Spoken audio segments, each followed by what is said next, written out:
Hello, hello, hello. Welcome everyone to another beautiful race here today.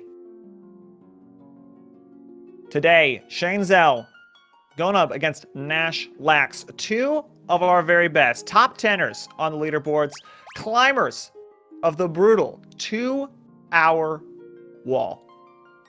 And now they're going head to head. This will be ShaneZell's last race in the group. He's currently sitting at a 2-2 record. Nashlax, this is his second race. Currently 1-0, hoping to continue the undefeated streak for himself. We see both teams going the double Black Mage.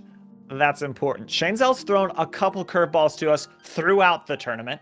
Been pretty wild. Some double Red Mages, some with a White Mage. But today, we're going the standard, the beautiful, the risky, the dangerous double Black Mage. Aren't you runners getting ready, preparing themselves? And we'll get going just as soon as they center themselves, prepare, agree amongst themselves when the timer begins. Let us hold our breath. Unless you have asthma or something, then do not hold your breath. Be sure to breathe when you need to breathe. And we've begun.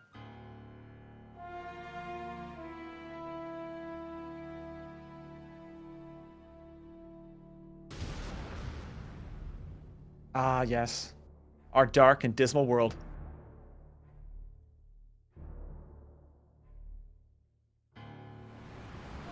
Cutscene. The beginning of this race begins with unskippable cutscenes. About a minute 30, minute 54, somewhere around there. We just wait, we watch, we get to hear about what a depressing world we live in. But don't worry, because the Warriors of Light are coming to save us all. Now, the idea behind the Final Fantasy 1 speedrun, it's very simple. Our groups are determined as such. We have a warrior. That warrior is just there to get hit. Get lit, get hit. Nothing else matters. So we go with the warrior. Monk, all we care about is how fast and how hard they punch. We don't care for most of the game. That's just for chaos, really. And then we have the double Black Mages. They're going to basically do all of the work throughout the entire run. Right up until right at the end. 155, 156, this cutscene. Sorry. That's the idea. We'll basically be playing the game almost in its entirety as fast as we possibly can. There are some little side missions that you could do that we're going to ignore. You can go talk to good old Bahamut with a rat tail to get slightly taller. And that's important, but we're not going to do that. We might rob him, go to his little islands and steal all of his treasure chests, but we're not going to talk to him. Here we begin in the town of Corneria. We're going to run in immediately. Shane doing a little bit of configuration. Now, there's a lot of sort of individual style choices for the runners. Throughout the run, there's lots of things that I could be here and I could be like, well, here they're going to do this, and then they're not going to do that. But one of the stylistic choices is the configuration. There are two options. You can have cursor memory, so that every time you're in a battle or going into a menu, it will remember where your cursor was last for that character. And then there's also the auto battle, which will set it so that when you enter a battle, you will automatically be auto battling, doing whatever, orders you gave them before. If at the end of the last fight they were using thunder, then at the beginning of the next fight, they're going to automatically use thunder. This can be speedy, cut some time out for sure, but it can also kind of lead you into trouble if you maybe get into a fight you don't really want. Usually, runners' preferences. To start the game, we buy a good old sword, some chainmail, a couple of thunders, and then we talk to the king, and he's like, hey, I know the world's ending, but some guy kidnapped my daughter, so I'm not gonna build a bridge for you until you fix that, okay? So I'm just gonna hold the whole world hostage until you go save my daughter. He even has another daughter. thought he got a second daughter just for these purposes. A bit of a longer fight for Nashlax. But now we're on to the battle against Garland. Good old Jack. Ooh, ShaneZell gets a crit onto his monk. He's gonna feel that. As long as your black mages stay alive, you can kind of take those hits, though. Good targeting onto the warrior. And then Nashlax, an easy fight. No losses.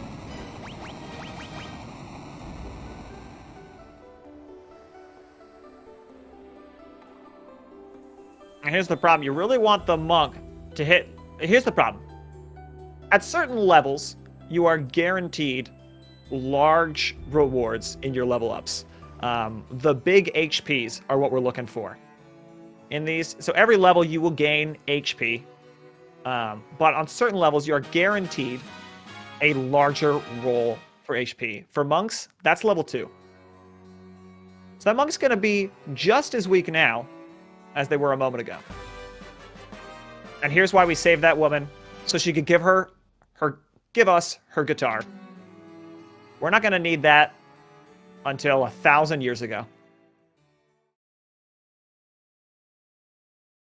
Another fun, unskippable cutscene, but this one we have to participate in.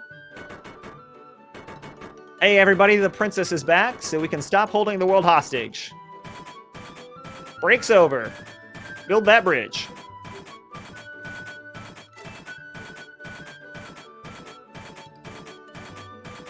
The monk's going to be a little susceptible. The walk to Provoca, our next town, can be a little dangerous. Hopefully, the monk makes it through.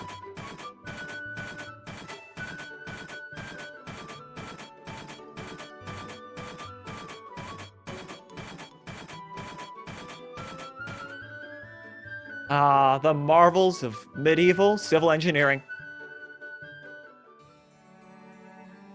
Less than a minute to build a bridge. Couldn't have done that the whole time. We'll stop off. We'll heal up. We'll bring a monk back from the dead. It's also gonna hurt because here that's some gil you're gonna want. You know, that's a whole potion that you just lost out on there. Early on, pretty rough.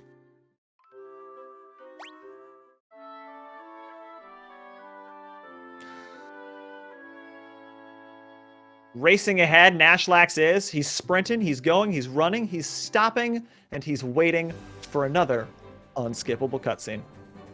Most of the... If you're going for your personal best runs in running this race, most of the resets, you know, the bad luck that you can hit that can really throw you off the game, it's going to happen in the first, like, 20 minutes of the run. Which means that you're going to watch these unskippable cutscenes quite a few times if you're racing for personal bests. Luckily, since this is a race format, we're just going to see it the one time. I suppose 2 times.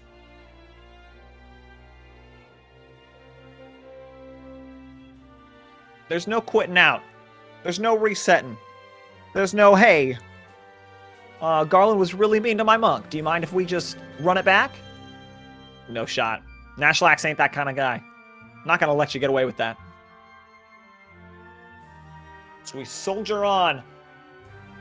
2 entire text lines ahead, Nashlax is right now, and that's going to matter.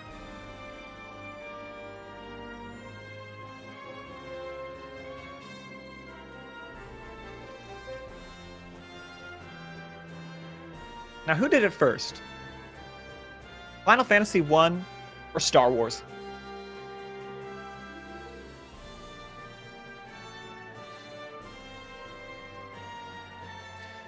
Now that we're free from the 2 standard text lines, or metric text lines. Well, this is a Japanese game, right? Must be metric. Must be metric. Now, we are on our way to Provoca, the city of pirates. Because we need a ship. We need to get to the elves. That's what we definitely need to do. But there's no way for us to walk there, because there's a bunch of mountains and rivers and stuff, and we don't have a boat. So we're going to go meet a bunch of pirates, get a boat. He gets that level 2, but now he's just going to have sort of empty health sitting on that monk. Crazy Horse can be a pretty dangerous fight. Just like that. I speak it into existence. Not the end of the world to lose. Oh, look at that. Dagger for ShaneZell, his bottom Black Mage. So every level, I mentioned that they were guaranteed big HP up levels, but every level you have a 1 in 8 chance of getting that. Well, each stat has a 1 in 8 chance of getting an upgrade. Looks like he hit it on his dagger. 95 health already. That's a dream come true.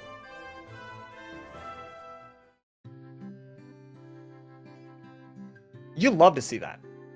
Okay, both of our runners make it to Provoca. They're gonna grab the Tempers to start with.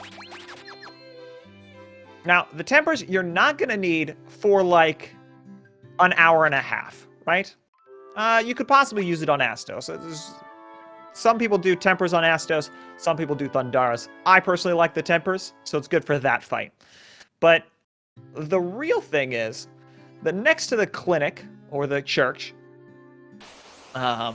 there is a guy who will spawn after you fight these pirates. He's not there now, but after you beat these pirates, he'll show up, and he'll get in your way. So it's better to get the Tempers before this fight, and just never have to deal with that guy.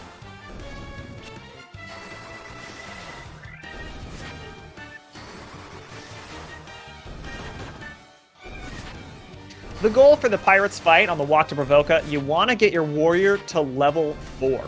Level 4 will give him enough power, enough agility, so that he'll get 2 hits in on his sword. That'll one-shot any of the pirates. You don't want to be spending extra turns fighting these pirates. Now, we killed this pirate's all of his friends, and so now he doesn't have anybody to man his ship, so might as well give it to us.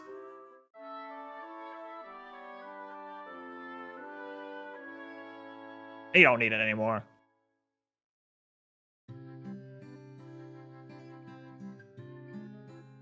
A quick stop at the end to heal, and we're off. Now, right here. Ooh, a big fight. Now, those little Sahagins, not worth much, but the Chiefs, worth quite a lot of XP and gil. So this is a tough fight to do. I'm gonna go ahead and thunder the red Sahagins. Ooh, a very dangerous fight for Nashlax. These sharks can really hit you. It's worth a lot of XP if you can get through it. Ooh, a nice miss. Good targeting for Nashlax.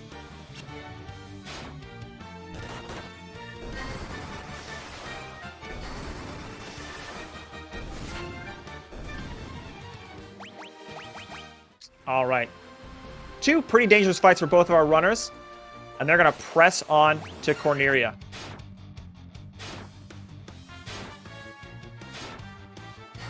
Now, these green Sahagins, they're just worth 30 gil, 30 XP. All we want in this section of the game is as much gil as we can get, right? Ooh, losses on both sides. To be expected, though. Nash is going to cut his losses. Get out of there. A quick save in case things go even worse. Safely makes it to Corneria. He's gonna heal. They're both gonna res a guy and then take a nap. All you care about is gil and XP at this point. The beginning of the game is very expensive. You're running on basically nothing. So any fights that give you, those 4 Sahagins, that's 30 gil, 30 XP. That's basically nothing. Empty calories. Buccaneers, on the other hand. Buccaneers you'll love to see. That's 120 gil each, 60 XP. So right here, 600 gil. You need 1,000 gil for a Thundara, and then about, I'd say 400 to 700 gil to be safe on items.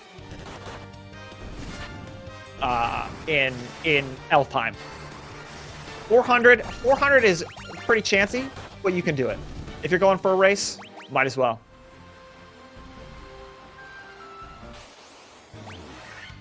Against this kind of competition. Ooh, Nashlax gets the dangerous fight again. We focus down these sharks. These sharks, 66 gil, not much. 267 XP. That's going to go a long way.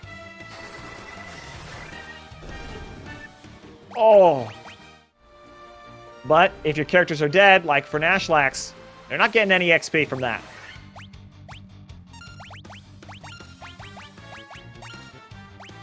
These big eyes, not worth much, and really more annoying than they're worth.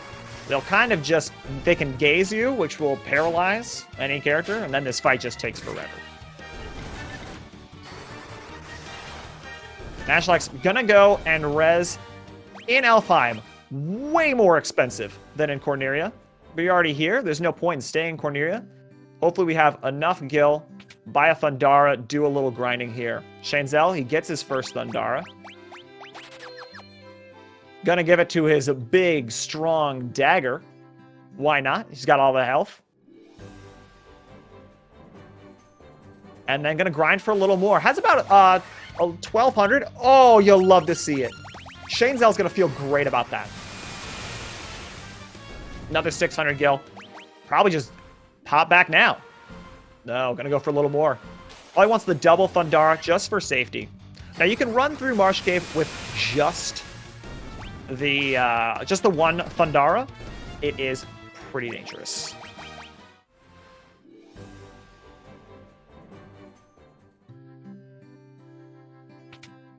ShaneZell just going to use both of his Thundara charges. Why not? He's got two. Third Thundara comes at level 8. You're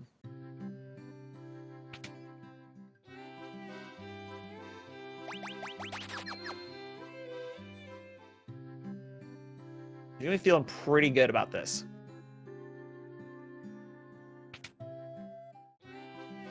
Nashlax feeling a little dangerous to be grinding without Thundara, so he's just going to stick to the woods here.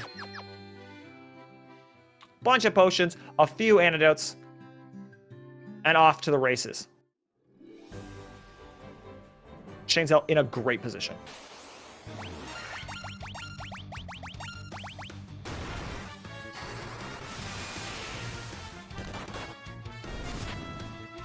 No white mage for Shane, no red mages for Shane. He's throwing a couple curveballs, but against, you know, Nashlax, it's best to do, I think, go for the risky plays, and also the plays that you have the most practice with, right?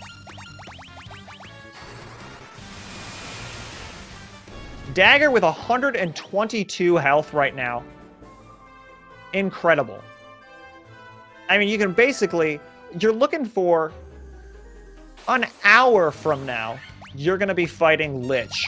And Lich can do an attack that does about 130 to 140 damage. So you want just over 140 health an hour from now.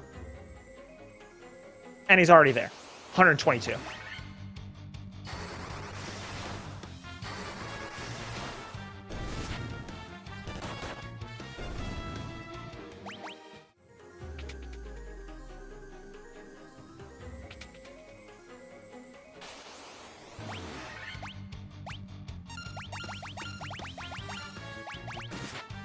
He's taking the fight. Now, Crawlers and Bloodbones worth quite a lot at this point.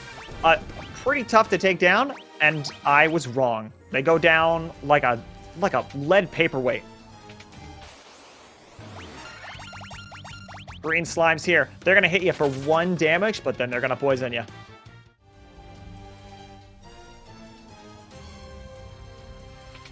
Here in the Marsh Cave, lots of chests, lots of items, lots of things that can kill you. Like that, a huge hit for 71. Everybody poisoned. The only chest we really care about here, we've got a Phoenix down, we've got a Cottage, and we've got a Potion. Probably gonna grab all of those.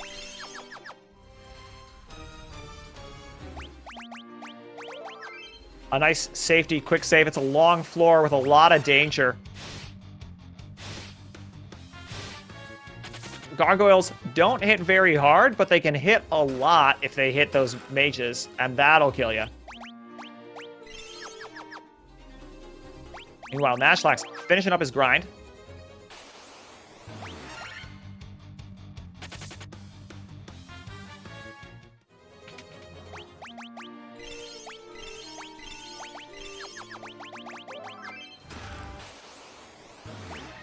Shane in a great position. Preemptive strike on the Piscos, that's exactly what you want. This is easy. This will preemptive strike here saves you a Thundara. Hopefully, we get good rolls. Ooh. All right, just a nice little 21 damage. Not too bad. Shane in a great position. We get 3 antidotes. Nashlax 16 potions. Running a little tight on those antidotes. But at this point, gotta go. How can Nashlax catch up? Lots of ways. Astos can go real bad. But with 123 health on a Black Mage, I imagine that Shane's feeling pretty confident. He's got lots of ways to deal with it. He's got Thundara on both of his mages still. He's got the tempers. Lots of ways to take it. But pretty much this game is run by RNG. It's not run by the runners, right? You can do your best, but RNG can take you out when you least expect it.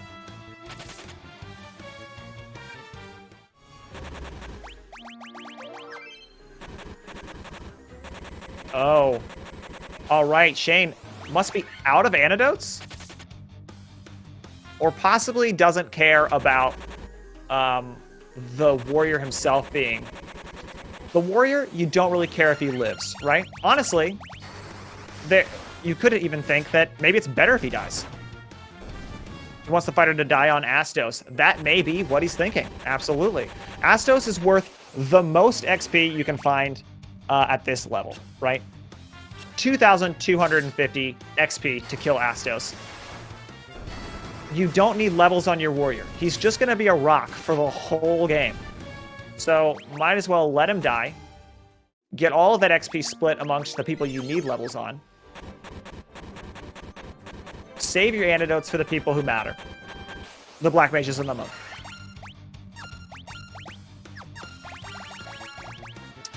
Yeah, thinks about, do I want to take this fight? Do I not want to take this fight? Decides, take too long. Don't want to waste the Thundaras, want to have those Thundaras for backup. Nashlax making his way pretty handily through Marsh Cave, grabs the Phoenix down. Getting pretty good luck on his fleas. Decides to take the Crawler Bloodborne fight. He's got the Thundara for it. Steve loses the fighter. Probably what he wants, but Ogre, that's a good fight. There's a good Gil, good XP. We're still looking for Gil. We are not out of the woods of poverty yet.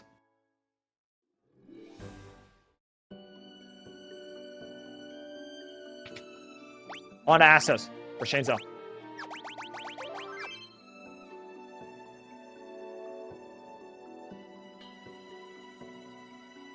Moves his tanky mage to the top. Interesting.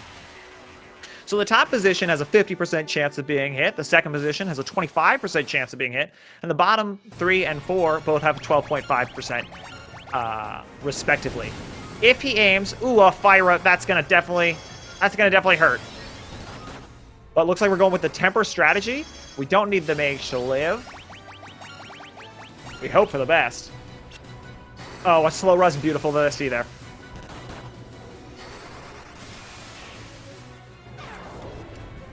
Another slow run. An excellent fight. We lose the fighter for Nashlax in the Pisco Demon fight, but should be able to finish this one off no problem. He's got the Phoenix down. Let's see if he uses it on the fighter or if he has the same philosophy as ShaneZell, leaves him dead. Astos down, no problemo. Gonna leave the fighter dead for Nashlax. Now, when a character is dead in a position and a single target ability comes out, if it rolls to that character, and it'll obviously not target that character because they're dead. So then it will just re-roll until it hits somebody. So if you want to not have your monk get hit in the Astos fight, you're going to need somebody in the first position who will get hit 50% of the time. Fighters can not get stoned while they're dead. He'll need to bring them back eventually. But since cockatrices only do 1 damage when they stone you, you know, all you need the fighter alive for is just to get hit by a cockatrice. Though, I say that. Perhaps ShaneZell's strategy works a little differently. I've watched a lot of ShaneZell's races. He goes very light on his ethers before doing all of Earth Cave. You have a big, long section of the game where there's nowhere to restore your spell charges. And ShaneZell goes, you know, most people would buy 20, 25 ethers before going through the section. ShaneZell, 6. So he's going to have to rely on the fighter's strength for a couple more fights to get the levels that he needs. Takes one more fight before Corneria. Meanwhile, Nashlax making his way to Astos, dragging his fighter across the ground. Quick save here.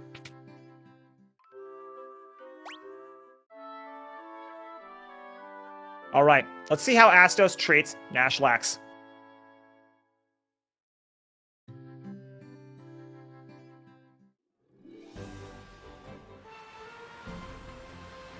Meanwhile, ShaneZell, for those wondering, is just dragging a crystal eye across the map to give to some lady in a cave. Misses a Slowra. Wasn't even on the right guy anyways.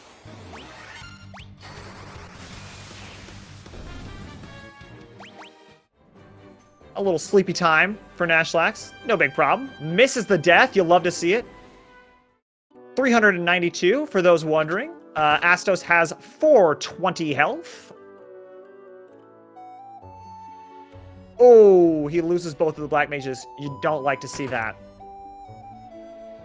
Especially you're only 30 health off of beating him that first round. But it's a race. You gotta keep going. Nashlax isn't that far behind. He is not. Not at all. But he takes the reset. It was a good Astos fight, but he wants that XP. Again, 2,250 XP on Astos. You need that on the Black Mages. If they don't start getting their levels now, it just snowballs.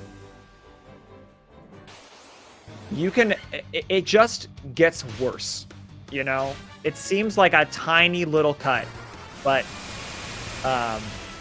not having that XP on those Black Mages, that can get infected. That cut can get infected. ShaneZell has dropped off the crystal eye, given it to that woman who lives in a dark cave. Maybe that's the problem that she's having with seeing.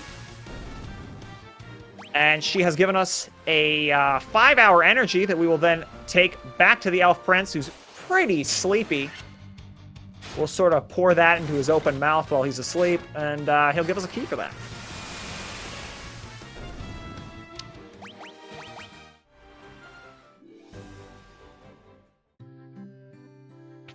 The Slowra is tough for Nashlax. Dark isn't too bad, though. We're just hitting him with the Thunders. We're nuking him from space. Oh, the miss. Sleepy time. Slow again. Can't get any slower. Slow is a +1, -1. And he takes down Astos. All right, everybody's alive. Everybody's happy. Well, except for the fighter. We're not talking about him, though.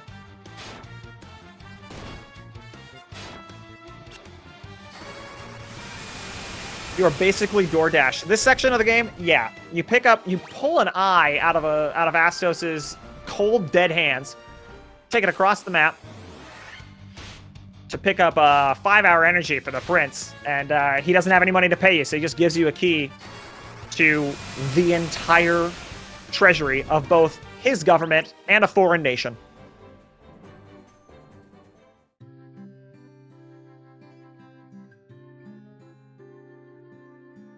ShaneZell grabbing the haste here. Now, this is a pretty contentious moment, all right? A lot of people don't agree with grabbing the haste here. It's 2,500 gil, and as I said, money is so tight at the beginning of this game. Nashlax getting an Ogre, that's good for money, but 2,500 gil, that's a bunch of potions, a bunch of ethers. But we're buying the haste. Now, we do not need the haste for another hour or so. The haste, haste doubles the amount of hits that you get in. So it's really strong for the monk, but the monk is not really going to be punching anybody until Tiamat. Nashlax agrees. Gonna grab the haste before even heading up to Matoya to drop off the eye. They both buy just the one. Again, haste and slow, it's a +1, -1 situation. You are either hasted, you are normal, or you are slow. A slow undoes a haste undoes a slow, brings you back to neutral.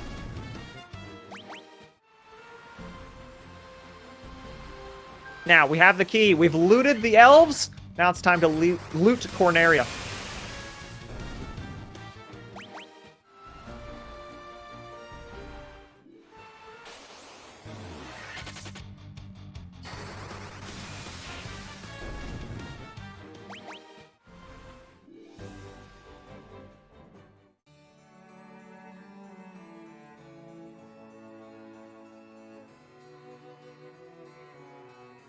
Now we just run around, we talk to no one, walk by that old guy, go rob this place, walk past this old guy, rob this place, and oops, we were keeping explosives here. Yikes. Well, that's dangerous to the nation, so we're just going to go ahead and take this and get this out of here.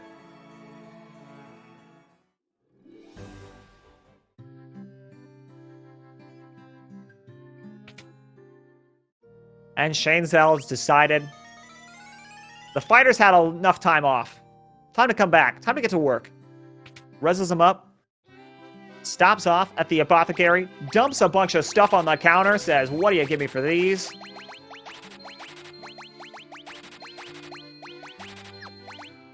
Alright. Now you picked up a cottage in... You pick up a cottage in some of the chests. You also picked one up in the marsh cave. That's 1,000 gil to sell. Some people sell it. But again, Shane running super light on ethers. He's going to keep that cottage. That's full mana charges and a full heal. He's going to keep that. Gonna need it for walking around on the overworld.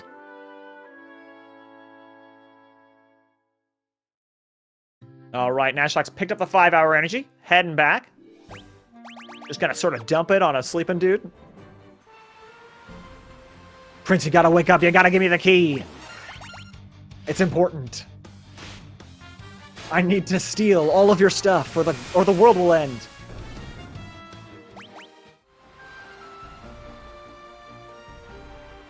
Gonna run from those Sahagins. You can Thundar to clear them out real quick, but again, empty calories. 120 gil, 120 XP, not worth the spell charge.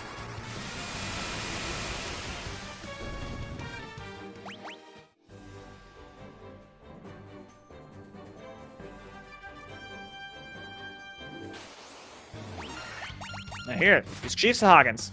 I'll give you a bit more. A nice little ogre fight. Ogres won't go down to 1 Thundara, but we're gonna sleep in Malmon, so... Oh, I spoke wrong. I guess... ShaneZell also getting lots of good intellect rolls. Again, every level, there's certain levels with guaranteed intellect increases. Every 10 is gonna up your damage. But every level, 1 in 8 chance of getting an intellect level up.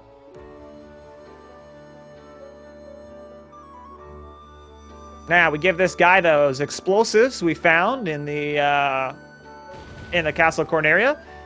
And he's going to go ahead and just blow up part of the planet. Just make a nice little canal. Hopefully it goes more like Panama than the Suez Canal. There is no way to escape the inner sea.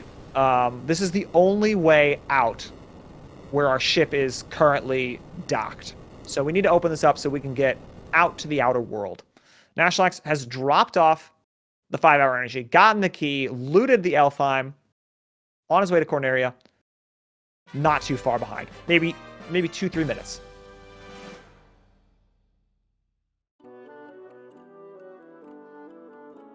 Considering that is the length of a single attempt on Chaos, and Chaos, averages about 3 attempts.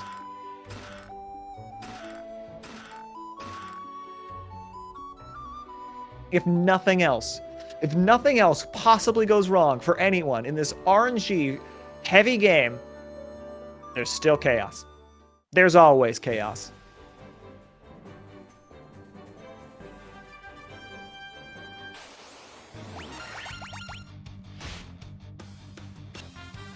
Nashlax picks up the nitro powder. Gets out of here. He's got to do some shopping. Now let's pay attention to what Nashlax does for his shopping. Again, like I said, ShaneZell goes pretty light on the ethers. Pretty atypical. Let's see what Nashlax does. He's got a spider alive. Oh, no. Maybe not.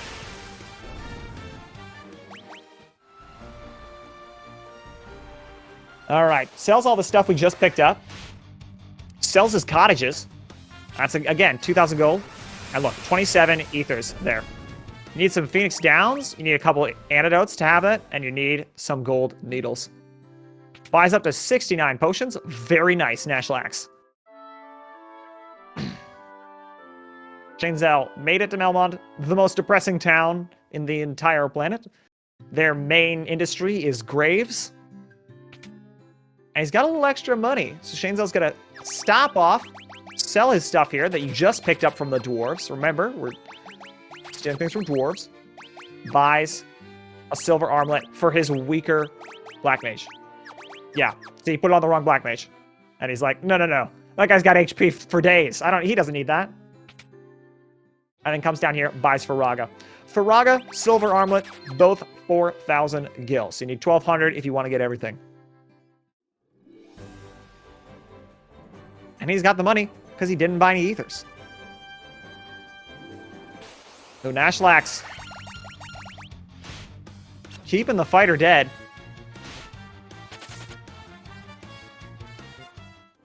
Interesting. So in Earth Cave, there's the cockatrices. Usually you like to stone the fighter in a fight against the cockatrices, right?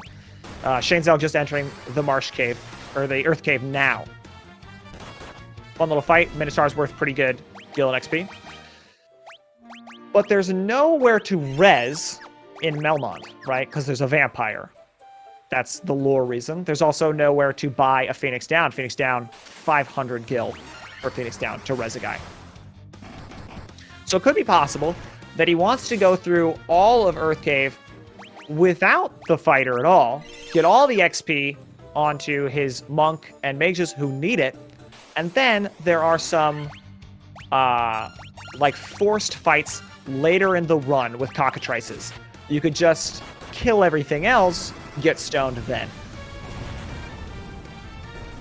There's also a chance for cockatrices to show up in the Ice Cave later on. That's what happened in Thunderclaw's run against ShaneZell. He did not hit any cockatrices in Earth Cave, just got stoned in Ice Cave right after. I'm so curious about what Nashlax's thought process is here.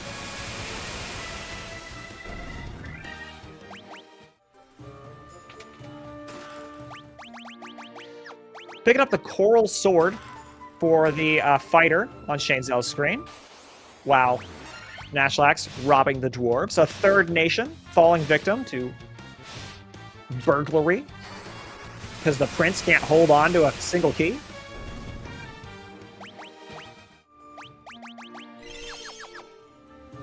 Now here, what you're looking for in Earth Cave, in this whole process, you need the fighter and the monk stoned to tank damage.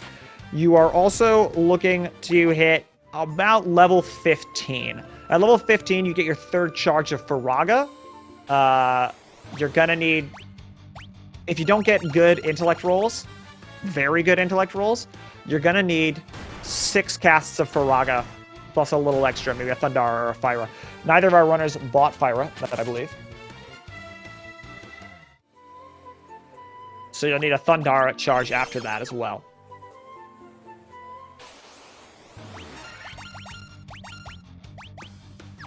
Every even level, the mages are guaranteed an intellect point. All right. Through that door that Shane just walked past, it's 3,400 gil. Besides, doesn't need it this run. It's a boring fight against the mummies. They'll put you right to sleep.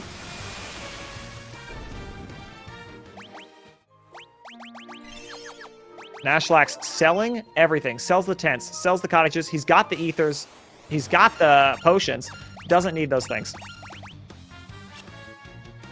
Here we go. Cockatrices. So what ShaneZell's doing, he's going to go ahead and kill 2 of them.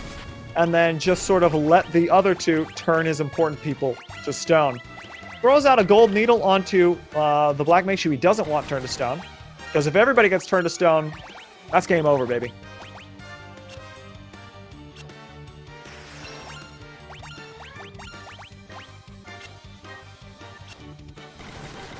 Little damage onto the cockatrices just for safety.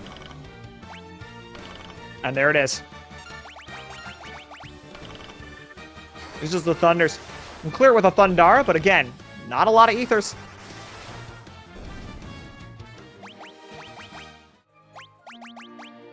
Done. Errand accomplished for ShaneZell. Now, the reason we turn these people to stone, if you haven't seen the race before, stone people can be targeted by single target abilities, but it will always miss.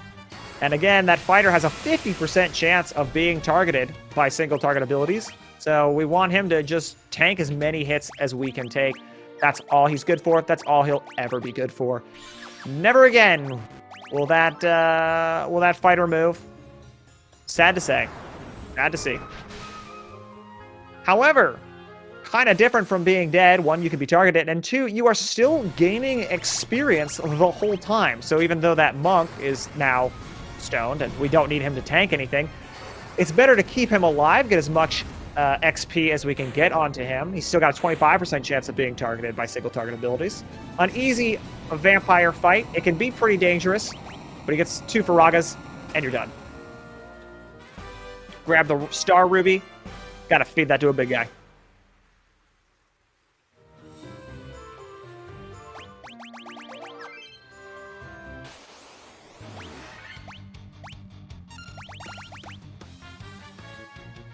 These things. The tarantulas are okay early for Gil and XP. Not so good now. The red ochres, pretty good for XP. Not good for Gil. And not really good enough to warrant fighting just 2 of them. Pisco demons hit real hard and not really worth much to us right now. It's better to run. The chance that we don't get them, you have to high roll your Thundara to kill them in 1 strike. And again, not a lot of spell charges. We've got a poison for Nashlax. These green ogres worth pretty good stats.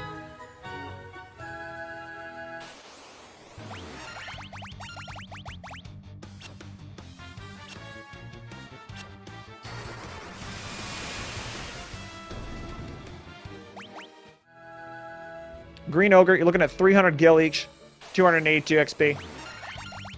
Nothing to sneeze at. Still huge health on the black mage for ShaneZell. Monk is doing all right.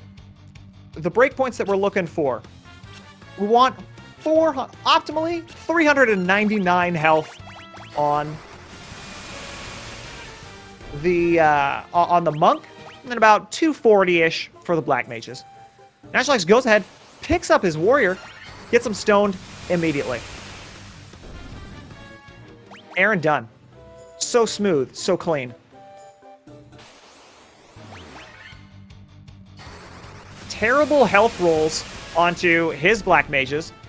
But you really think that splitting that XP on these earlier fights might just be what he needs. More opportunities for these XP rolls. And again, you need to hit 15 for safety against Lich.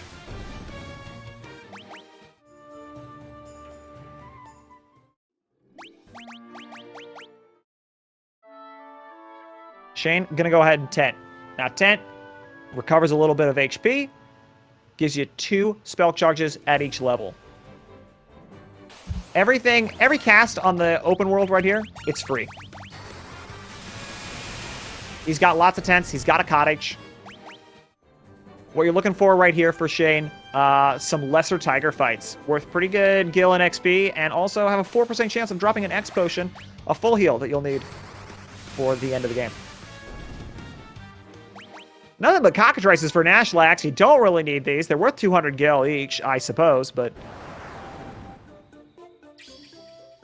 we don't need these birds anymore.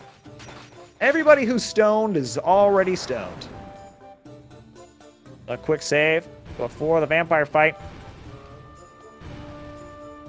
May not have the Faraga he needs, though. Didn't use an ether. No. See, this is exactly those extra levels from the fighter being dead for so long are coming into handy. You get your second Faraga charge at level 12, I believe. No. 14?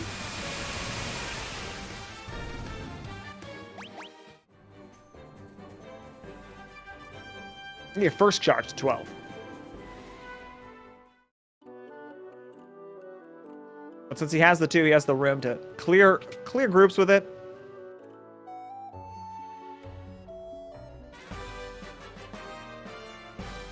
We get the Earth Rod from an old man in a cave for ShaneZell. We need this. We dive down to the vampire. We kill the vampire. We get a ruby. And right behind the vampire, there's this just big stone slab in the way. We need to go deeper to get to the Lich Fiend.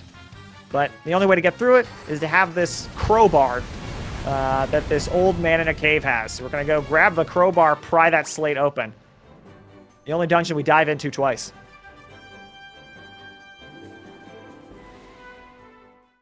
Lots of 9 wolves for Nashlax. Not a fight you like to see. Not worth too much. Tough to clear. Hard to run from. But again, ShaneZell, all of this is free. He's just going to free cast everything. Use as much of his spells as he can. Get the most value out of his cottage. More birds for Nashlax.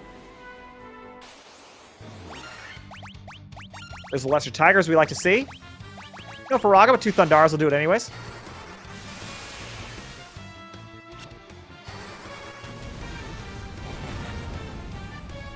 Let's see it. Everybody's finger crossed. No. X potion. He drops the cottage. He's out of spells.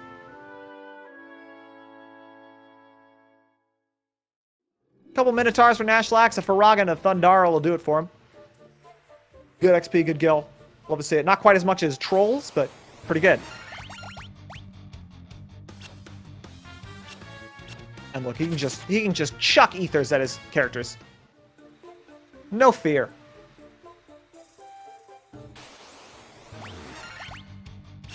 Whereas this fight, this second dive, gonna be pretty dangerous for ShaneZell. Those Grogers and Ogres, pretty valuable, but again, you know, might not get him in one spell. Doesn't have the ethers. Probably just runs away.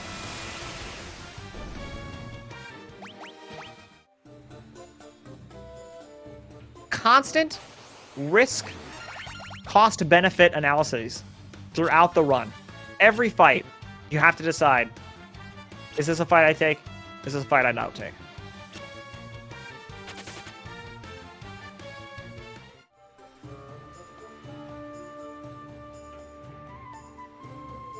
If I run from werewolves, are they going to poison me? Am I going to get messed up by RNG, or am I going to get away?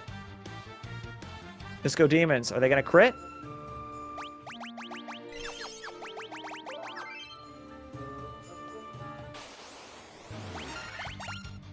The run is a lot of little decisions that make a big difference. I think you're right. There's a lot of RNG involved in it. You see Shane grab the 3,400 gil here on this drop through. Might as well. Didn't need it last time. You know, didn't chop. Nashlax drops off the ruby at the big ogre. Chop, chop, chop. This guy loves rubies.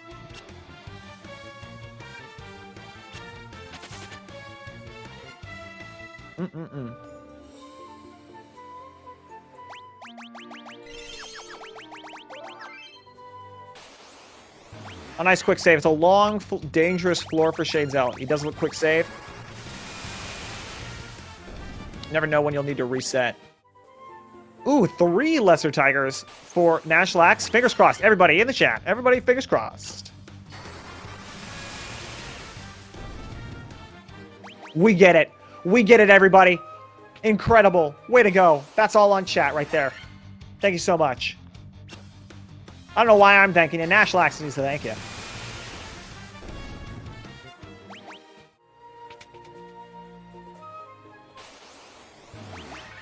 Woo!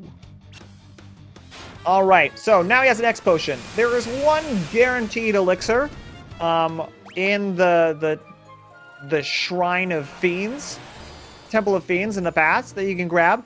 There's 2 in the Dragon Isles. And usually people like to have about 3. So we'll see if he skips one of the Dragon Isles.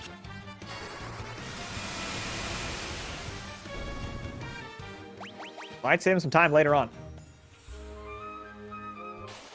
Or you can grab them both and then, you know, he'll have 4 full heals for Chaos, which just the safety. A lot of things can go wrong in Chaos. You need to be able to improvise and adapt. Having just one more tool can definitely change how Chaos goes. Another long floor for ShaneZell. Mostly ghosts, it's looking like.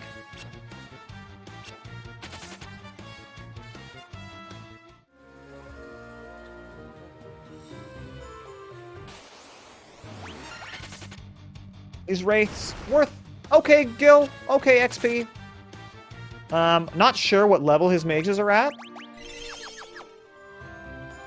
Probably, I think I saw 14. Probably wants one more level before Lich, but, you know, you're looking for more like trolls for that. Nashlax back into the Earth Cave himself. Just going to flee through. He knows he's a little bit behind on steps, but definitely looking really good for levels. So he can just go ahead and flee. He doesn't need the XP from this stuff. That's why we dragged that fighter the whole way.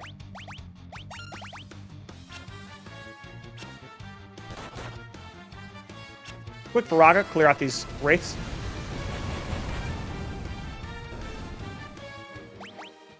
Most undead enemies in this game are weak to fire. Mummies, real good. Good to see.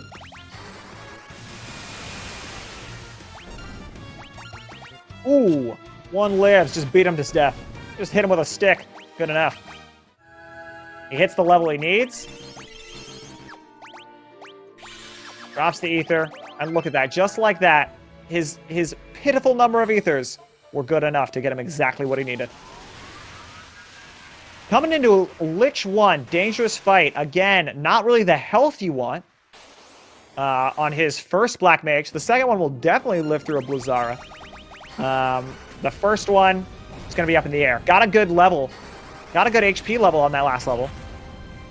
So that's feeling good. There's the Blizzara.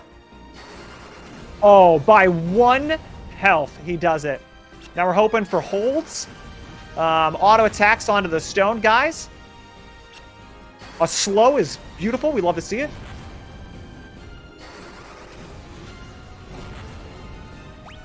Okay, he didn't get the intellect roll that he wanted, but he gets the Thundarus turn. That's going to be enough.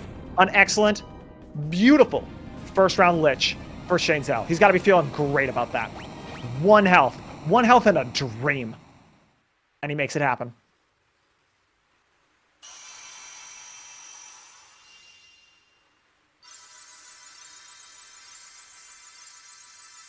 Blizzara first turn. That'll end a lot of dreams. That'll end a lot of runs, let me tell you.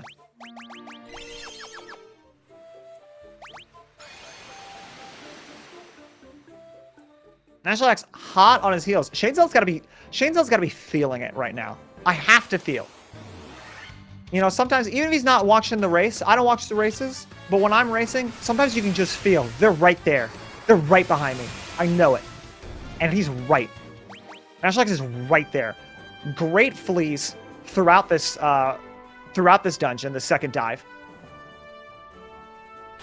Good clears. Ooh, an ambush here as soon as I say it. An ambush of a 9 stack is gonna be a problem. So he continues to flee for this one. Probably doesn't care about anything except for the Lich fight. Still 117 health on that last mage. Again, Blizzara, 135 damage it hit for it.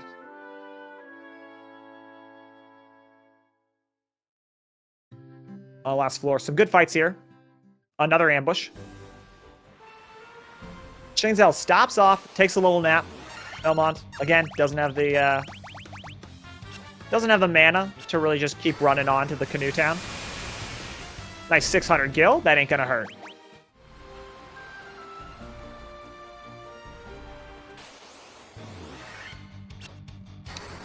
A nice 360 gil. That ain't gonna hurt.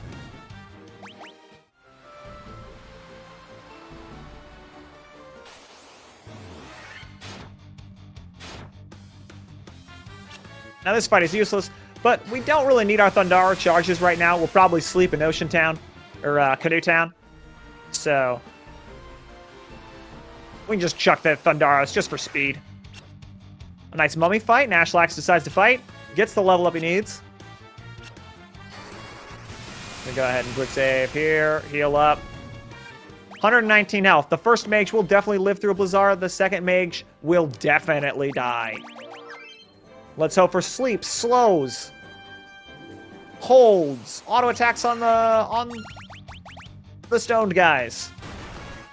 A nice fight for Gil and XP for ShaneZell here in the woods. You love Onkegs. I personally love Onkegs, but whatever. Ooh, a hold. That's what we like to see. Fire we can live through. Fire we can live through. Raga, not really high rolling his intellect, it seems. ShaneZell takes an extra fight before gets rid of the spell charges for Canoe Town. We're gonna get all three for Raga's off, but again, we're gonna need just a little more damage.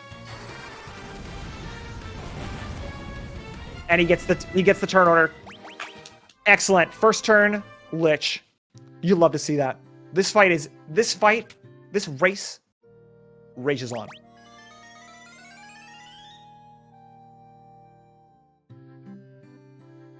I look away from ShaneZell and somebody dies. I'm sorry about that. Missed that. My condolences to the bereaved. But he'll bring him back, no problem at all. Take a little nap and then do some shopping. Here, you need to keep 26,000 gil if you want to buy the 2 Thundagas, which you're gonna need those Thundagas. You can probably go without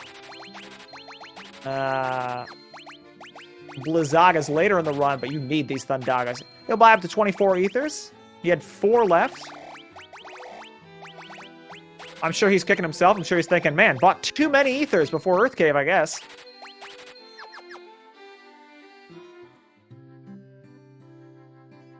And then buys a bunch of high potions for healing.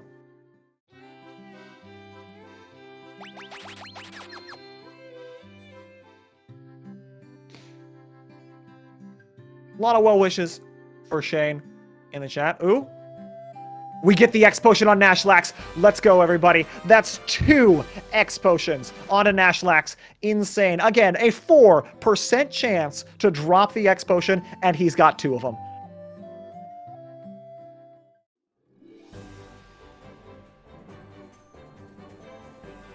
He could cut out the Dragon Islands altogether if he wanted, and that'll, you know, that would bridge the amount of gap between them easily.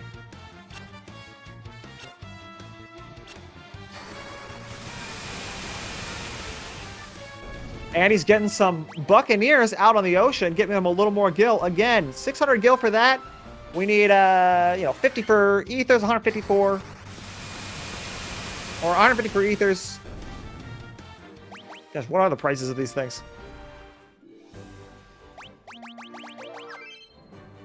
Just know I'm poor quickly.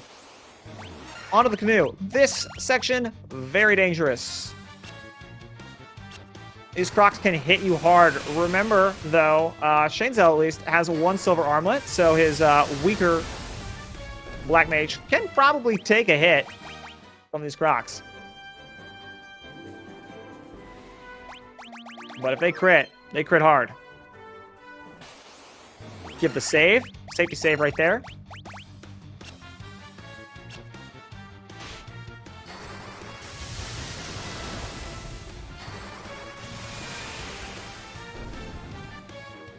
Nashlax onto Canoe Town.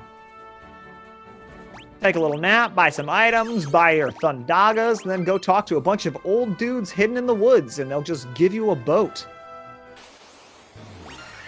Just like Lewis and Clark.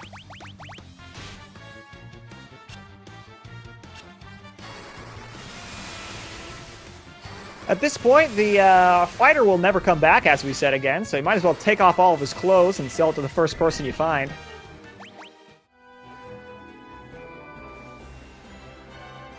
Nashlax buys up to max potions. Understandable. Your high potions heal for 150, potions heal for 50, and if your black mages don't have 150 health at all, might as well just chuck a bunch of potions at them. Save you a little money. A boat? It's a canoe? What is a canoe if not a boat? Into the ice cave. Ice cave. A lot of things can go wrong in ice cave. Not against a single specter, though. There are wizards in this cave. There are dragons in this cave. There are cockatrices in this cave. Mummies. A lot of dead people. People just bring all of their dead to ice cave, I guess. Nothing but mummies and specters.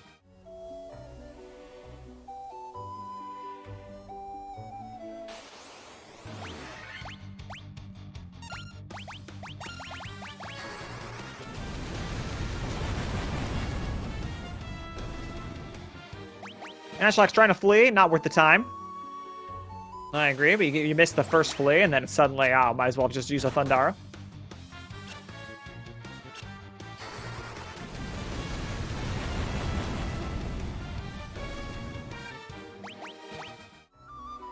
Unfortunately, I cannot bring out my dead, as chat has requested, because all my dead is frozen in an ice tomb. Just nothing but dead people here. What you're worried about here, what you're worried about in the ice cave, you fight white dragons. If they get the turn, they can use Ice Storm. That's over 100 damage at this point. If you get 2, and they both get Ice Storm before you can hit them, then you're dead. Did a good save. Dark Wizards. They can hit you with huge Faraga, Thundaga. They get hit by 2 of those, you're dead. You can go against a bunch of wolves, and they can all Ice Storm for less than dragons can, obviously. But you hit enough of those, and you're dead. We'll come here. That's the item we need, but we can't get there because it's surrounded by holes in the floor. So we'll just jump down here, fight these dead people. Ooh, out of Faragas. Thundaga and a Thundarara. No problem. Nashlax on the river. Dangerous, but Thundaga Thundara kind of deals with any fight you're going to have here. Straight into Ice Cave. Just a couple floors behind now. Now, some of the ground here in Ice Cave is so cold it hurts. Because there's giant spikes in it. You'll take a little damage while you're walking across it, but you can't take fights. There are some side passages you can go down to, grab a little, some items to sell for gil. You're going to need 50,000 gil to free a fairy later. That's about 60,000 to get your Blizzagas. Then money for items later on for the end of the run. ShaneZell, ignoring all of those chests, it seems. Probably totally fine to do so. He's got plenty of money. Grabs this ether here. There's 10,000 gil in that chest down there.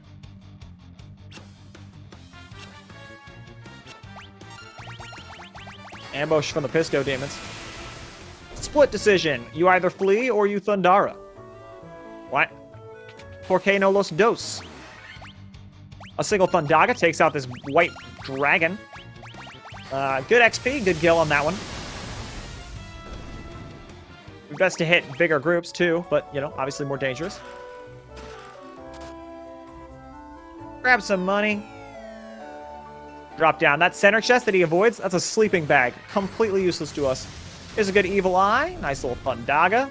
Takes care of it right there. Boom.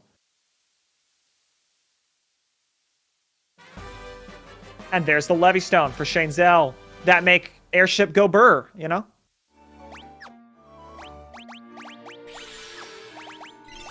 Quick ether out. Because we got to jump into one of these holes again, and... Oh, look! All of these dead people are back.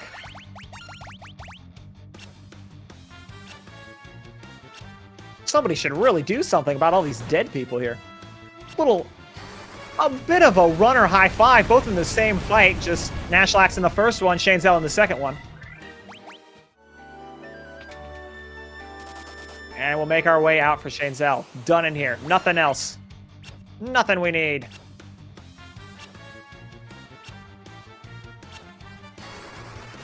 See if Nashlax decides to pick up any of the chests.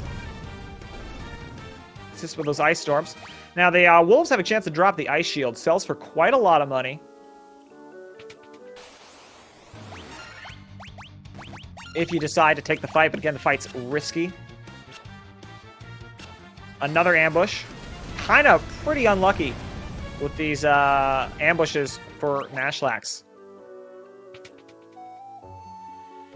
All right, Shane grabs the 10,000 gil on his second pass through. Ooh, Ice Storm's getting us low on these wolves. No ice shield drop, gonna have to heal. You've got 99 potions. Just every time you get hit, just chuck everything you have at it. Quick miss from the White Dragon for ShaneZell. Probably his last encounter here in Ice Cave. And he's free. Free at last! A dangerous dungeon, for sure. But ShaneZell manages it. No real problems to speak of. Cottage here, get his potions, or his spell charges back. And Nashlax picks up the Levy Stone. Well, after he kills this guy.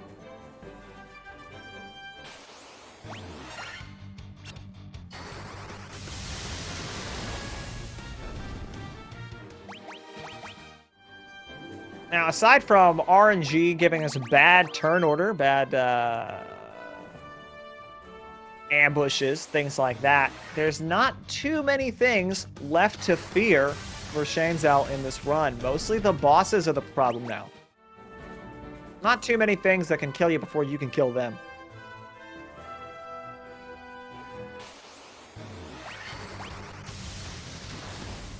Nashlax nails his second fight. Yokshu worth a lot of XP. The Yokshu version, not really worth fighting, but the Yokshu, definitely worth the money. Mind Flayers for Nashlax, 1,000 gil a pop, but they can kill everybody instantly. They have Death Touch, so very scary. Manages it, no real problems at all. Nashlax, no time for chests. None of them in the Ice Cave. He'll take his last encounter here and head on out.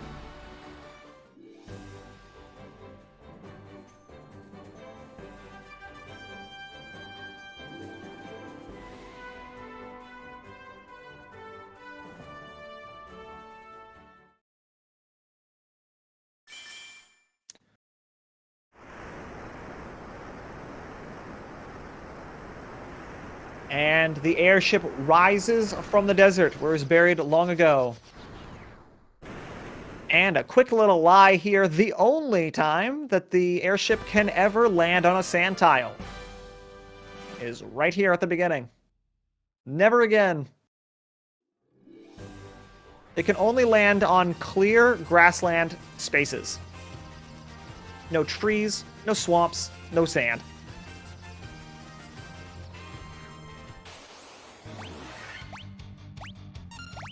Oh, fires right down. Desert Bretta, pretty good fight, but just one of them, not really worth it.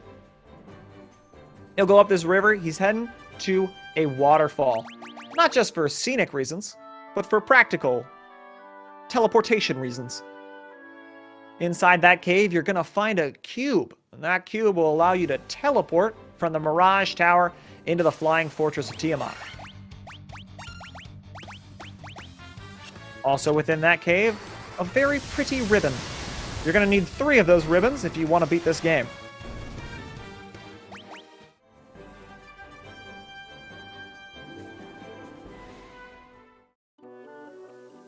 In we go. In here, Pyralisks.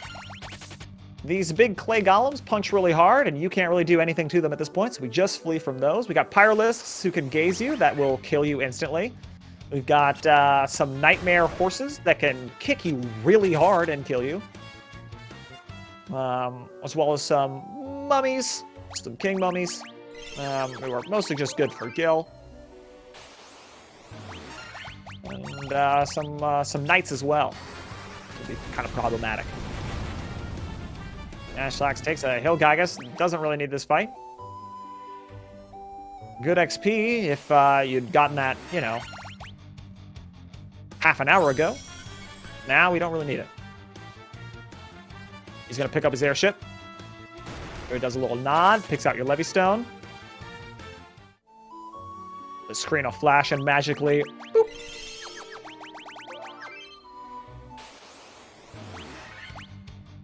There's an airship. Pyralisks. Total pushovers, but again, can instant kill you. You don't have a ribbon.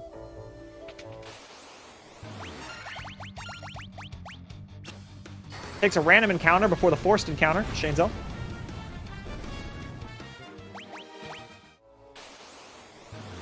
Here, a bunch of birds, a bunch of mummies. No real trouble here.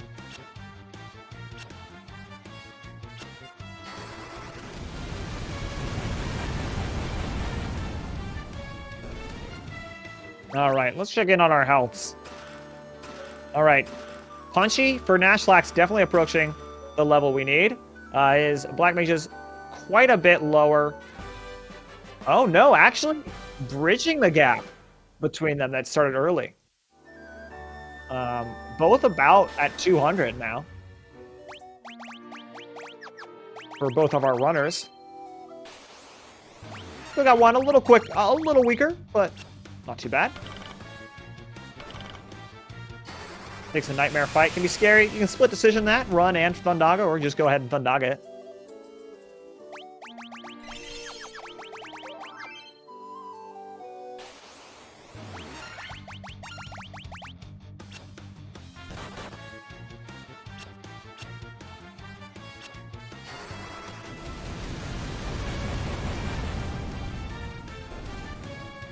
Shane's Monk a little low in the HP department, for sure. Still has quite a few strong level ups left. Should hit one at... You have another strong level up in HP, a guaranteed strong level up in HP at level 24 and level 30. Another one at 32 as well. Yeah, so 3 levels and he'll guaranteed a strong level up, so we'll check back in on that health then. Ooh, a mage goes down right outside. But we got the Phoenix Downs for it. No problem for Nashlax. They're in the same room. They are so close.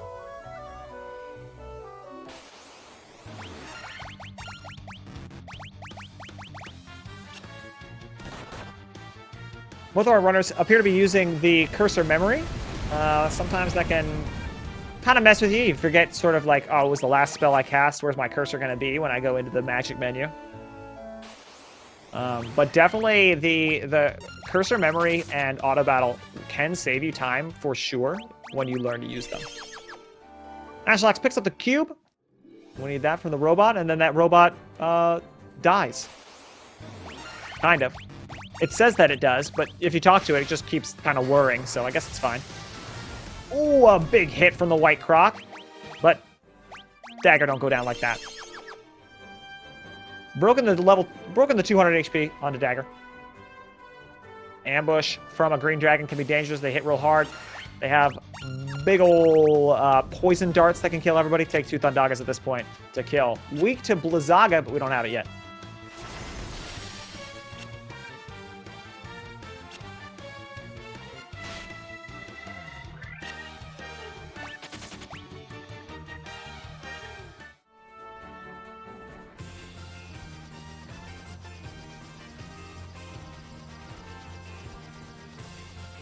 All right, ShaneZell stopping for the elixirs now.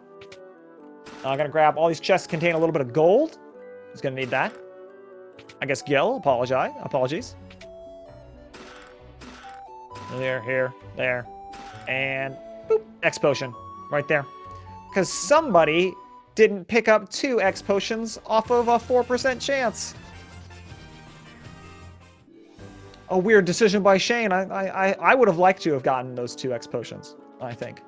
But Shane's a much more experienced runner than me. He picks up the elixir. The other chests contain a little bit of gil, 1,000 gil, and a cottage, so 2,000 gil if you sell it. But at this point, he doesn't really need that anymore. He'll stop here. Find a caravan hidden in this desert tile, so he can buy a captured ferry.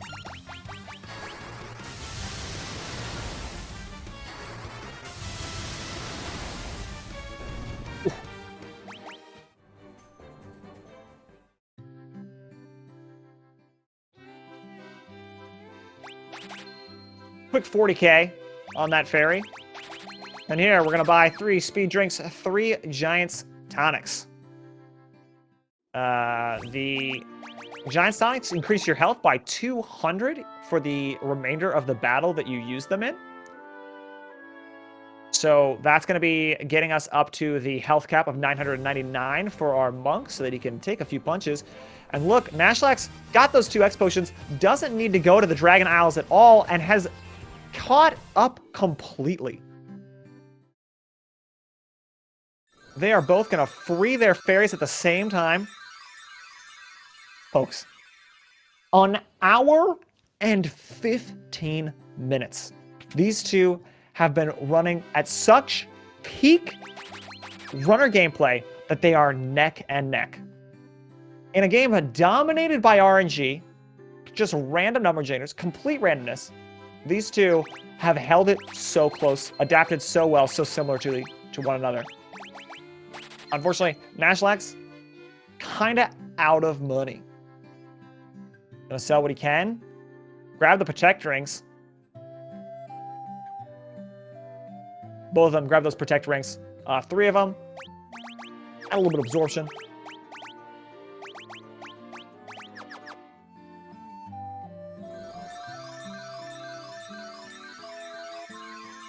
Do a little shopping. Now you'd like all things equal, all things the way you like it. You'd love for this to be the last time you have to shop. With no high potions, Nashlax might have to make another stop later on. There's plenty of opportunities to shop later. We don't love to. We release the fairy back into the lake where they belong, and then they come out and they give us something called Oxyale. I don't know, like a bubble. They give us a bubble so we can breathe underwater.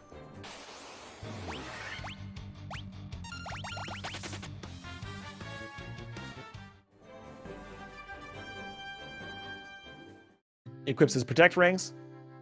Heads on out. ShaneZell flying through on-rack. Guy tries to stand in our way. We ignore him. There is no stopping speedrunners of this caliber. Just walk around him. There we go. That woman on the dock wasn't a woman at all. She was the ghost of a mermaid. And now we can go into the sea shrine. Here we are, and there. That's all we need the Oxyale for. You can breathe underwater for a little bit. Here in Sea Shrine, basically every fight will die to either Thundaga or Blizzaga. Exceptions, the water elementals.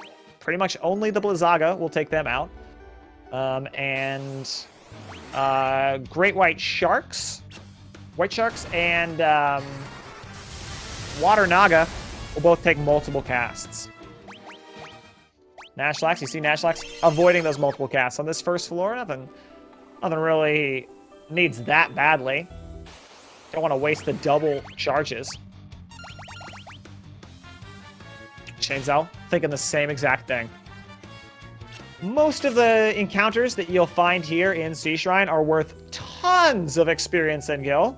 Don't need the gil as much anymore, but the XP we definitely want. These deep eyes that Nashlax are fighting, essentially, people call them XP pinatas. Basically 3,000 gil, or 3,591 XP for that. Here we come to where all the mermaids live. No encounters on this floor for ShaneZell. Lots of treasure chests with lots of stuff inside it. We really just need the diamond armlet, the best armor that you can get. And this, the Rosetta Stone.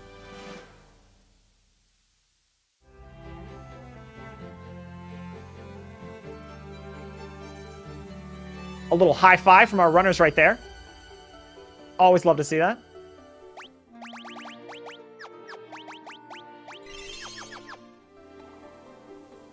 ShaneZell, real quick, puts the diamond armlet onto one of his black mages. Give him a little more defense, get him through this. Again, we do not need the monk. We'll eventually give it to the monk, but he's a rock, you know? Can't get better than that. Can't get better defense than that.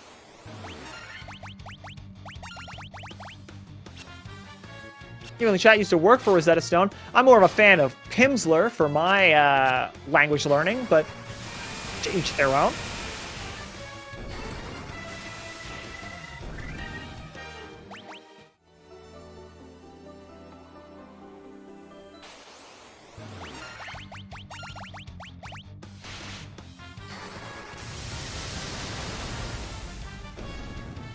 All right, we start to take these fights.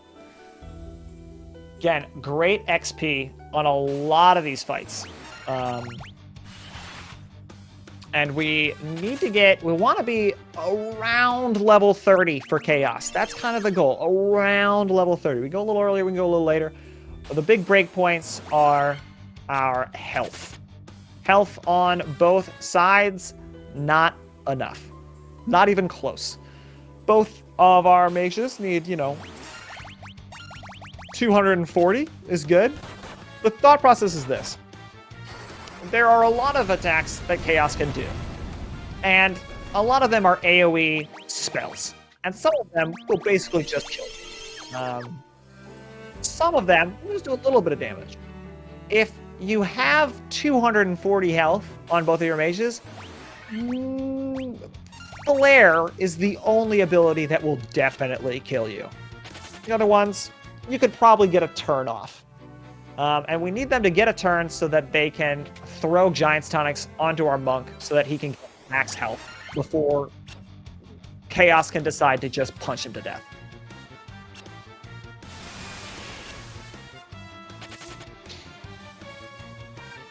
We love 240. We'd love them to get 2 turns, right? We want them to throw Giant's Tonics, and we want them to get their haste off. But at the very least, 240 health on our black mages, and then somewhere around, ideally, 399 or more for the monk. Probably not going to hit that. Especially with the speed at which these two racers are going. Probably not looking for as many levels as the rest of us. Nashlax has hit 300. You love to see that for his monk. Just 250 for Shane. That is a tragedy. That's enough to make a man cry.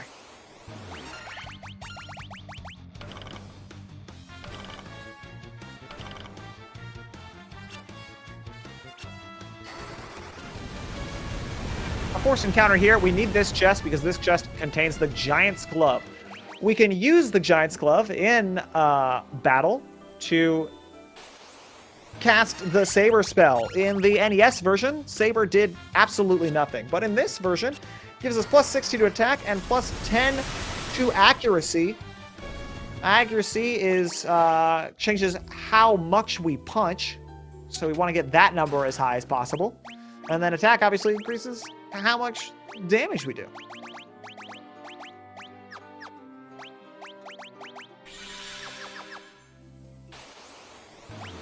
Now, increases accuracy by about 10. That's 10 out of a maximum of 255.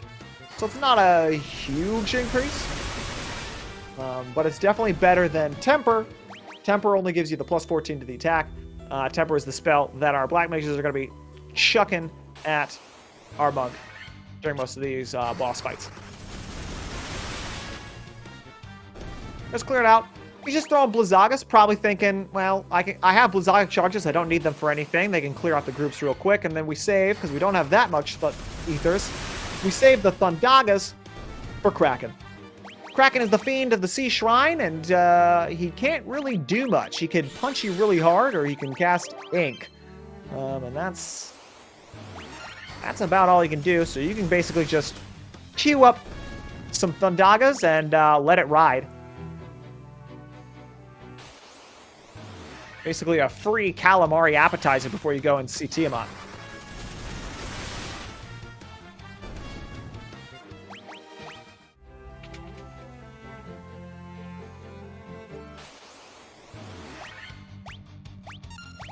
Pretty long floor, but nothing really kills you.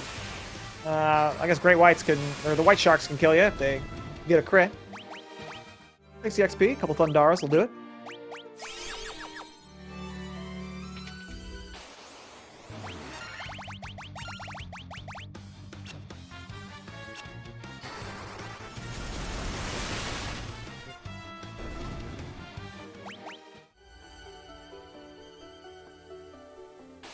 A good flee from Nashlax. 3 enemies, you know.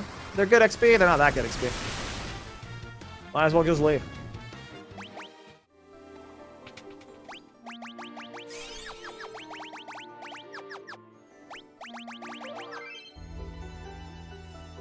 Alright, ShaneZell attempting Kraken 1.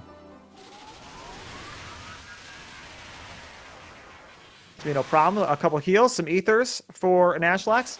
Kraken. Oh, quick save. Good. Good thought. On to Kraken 1. Same fight for both of our runners. You queue up those Thundagas and you let it ride. Stand up. Go get a drink. Do a little dance. What's he gonna do? Cast Ink? Ugh, who cares? The bus drives itself. He auto-attacks the stone guy. That's not gonna do anything for you. Oh, but Nashlax gets the hit onto his Black Mage. That's rough to see. He's going to throw the Phoenix down. Again, Ink or hits. You know, unlikely that... I mean, this is the best thing you can do right here. No man left behind. Another Ink cast. Who cares? We've got ribbons on both of these guys. They can't be blinded. And even if they were blinded, who cares? They're shooting lightning. That's Kraken made calamari for both of our runners. Make the crystal go shing shing. And head on out. ShaneZell, doubling back just a little bit. Does his second buy. Again, we didn't have a lot of money going into the Blizzaga town in Gaia. So he's going to buy up max ethers, max high potions, grab a couple Phoenix Downs.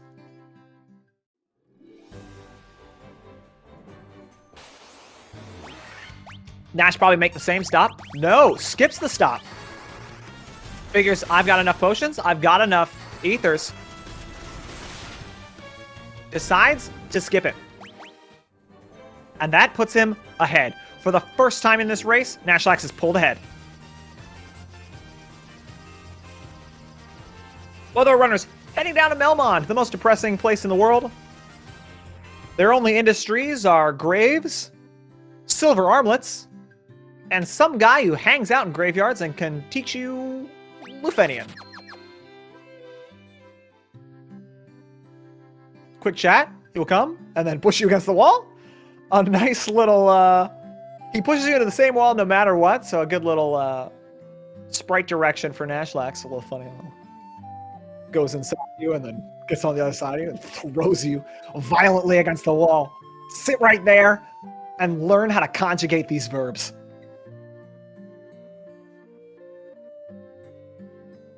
That harrowing learning experience over with. Back onto the ship. Now that we speak Lufenian, we can go talk to the Lufenians. They live in a secluded little city at the bottom of this peninsula. Only way to get there. That's the only spot where you can land the airship on this entire peninsula. You have to land there. And then you walk through all these woods full of Minotaur zombies that will ambush you. Quick Viraga takes care of them, though. Go down, talk to them, and they'll give you a nice little wind chime for patio decor, and also for getting into the Mirage Tower.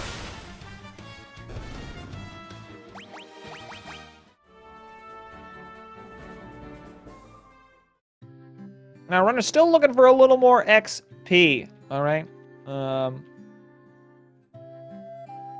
Wyvern's pretty good for it.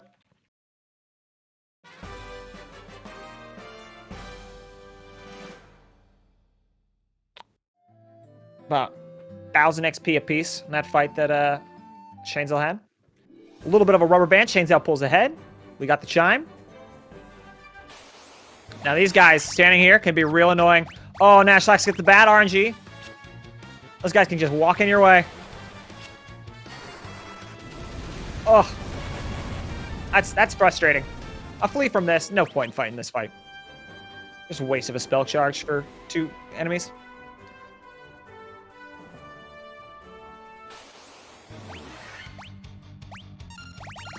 Some Hill Gygases, about 800 gil and XP each.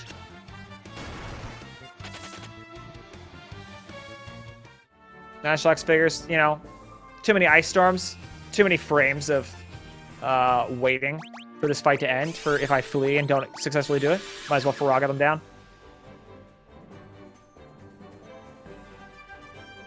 Now, there's sort of 2 locations you can land for the Mirage Tower. There's this spot right here that they both landed in. You can also land down south, a little bit further walk. So, obviously, you want to go to the closer place. This is where you land.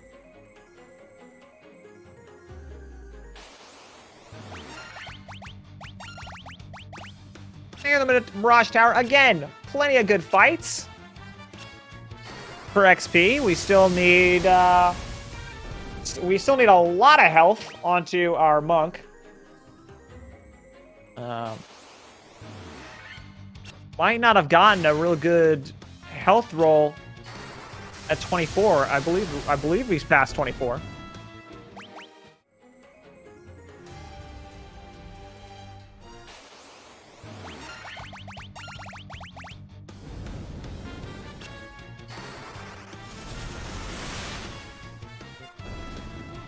Is Chimeras 2000 XP a pop.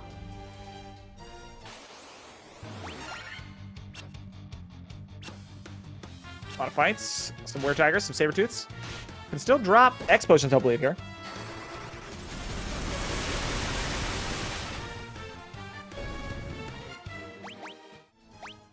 Oh no, the Were Tigers do not drop X potions.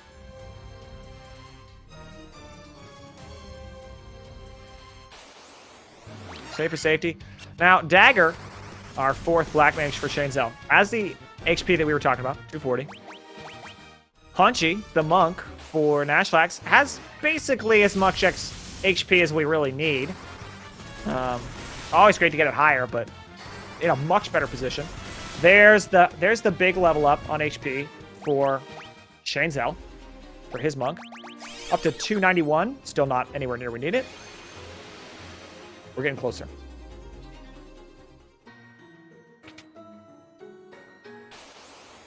Force encounter into a blue dragon. Just a couple Blizzagas will do it. And then we teleport to the Flying Fortress.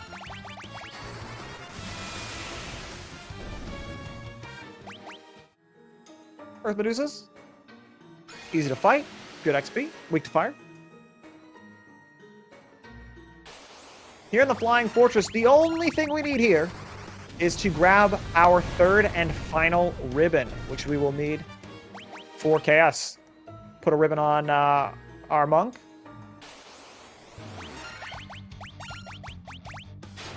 Everything else is just gravy.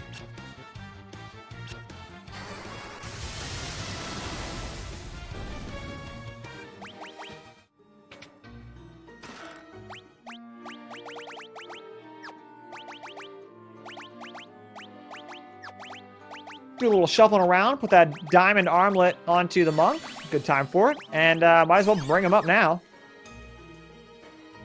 Now that he's got that cute ribbon on, might as well make him a real boy.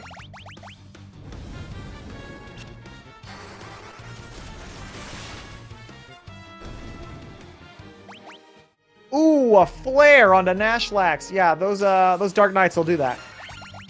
Takes down one of his mages. He's gonna try and flee. And another flare. Oh, heartbreak.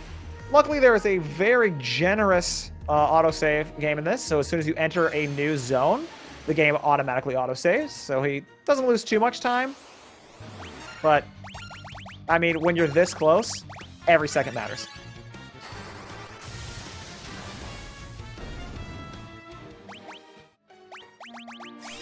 Black Clan, pretty good XP, but again, we gotta go.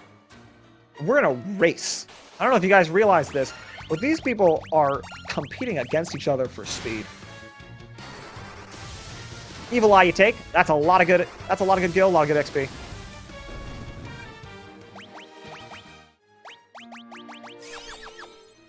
A bit of a maze floor here for ShaneZell. Not as difficult. Another flare for Nashlax.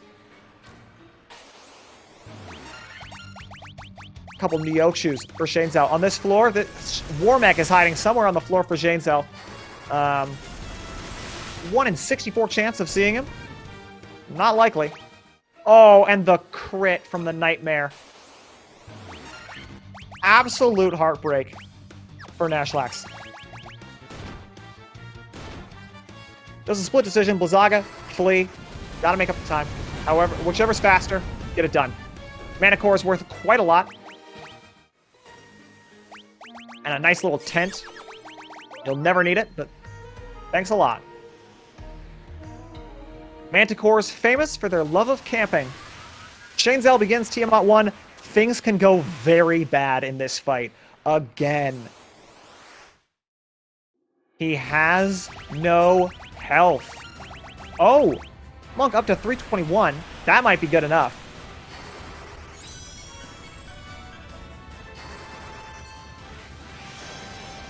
So here, we see the strategy for fighting these final bosses. The Monk will use his Giant's Glove to cast himself Saber. That's, again, plus 16 to attack, plus 10 to accuracy. Then you have the Black Mages cast Haste. Again, it's a +1, -1 situation. You can either have haste or you don't have haste. And that will double the amount of hits that he gets. And then you will throw Tempers on, which gives you +14 to attack. You basically buff up. You gave him twice as many hits. Now you need to make those hits as strong as possible. A little damage, a lot of AoEs from Tiamat, but it's not going to matter. He takes him down first try. Excellent. Really smart, really heads-up play from ShaneZell. Throwing out the high potions. Any amount of damage you take onto those monks, you need to get rid of that damage. Things can go real bad real fast. But not for ShaneZell. On hour 36, beating Tiamat is incredible. A great time. If you want to break the 2-hour sort of wall, really you need to be getting into the Temple of Fiends like hour 45. ShaneZell has one more boss, fiend to fight here in the present day, Merilith in the Mount Gulag. And absolutely a pushover. Sprint through that Mount Gulag. Nashlax onto the maze floor again, kind of made not a maze by the fact that the Pixel Remaster has a mini-map. Any direction you walk in, that's the right direction.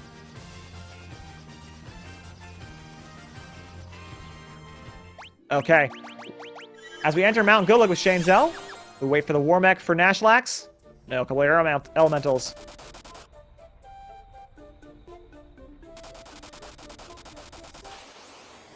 Now, see ShaneZell doing a little zigging and zagging, bobbing and weaving. That's because here at Mount Gulag, the floor is actually lava. But as long as you're getting burned by lava, all of the enemies will leave you alone. So you cannot take random encounters on lava tiles. Lots of mind flayers. That's terrifying. But he gets the turn order. Should take care of those. That'd be just fine. No Warmech today, everybody. Maybe next time.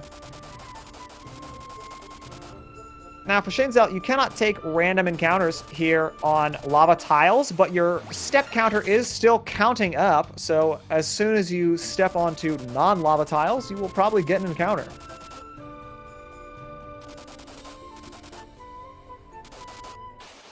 Ooh. Good RNG on those step counters. We see Tiamat for Nashlax. Oh, a melee attack onto his monk. Kind of in a dangerous position now. Luckily, the ribbon cuts a lot of the AoE magic damage. Should be still fine, but he's going to have to throw some high potions out. Looking for them. There they are. There they are. Yes. Ice Storm should live, but he's in a dangerous spot still. Going to have to throw another high potion. You have your highest health monk throw the high potion, just so that, or the highest health black mage throw the high potion, just for the hope that you can get it. ShaneZell gonna take the fire elemental fight. Pretty good XP on that fight. Totally understandable.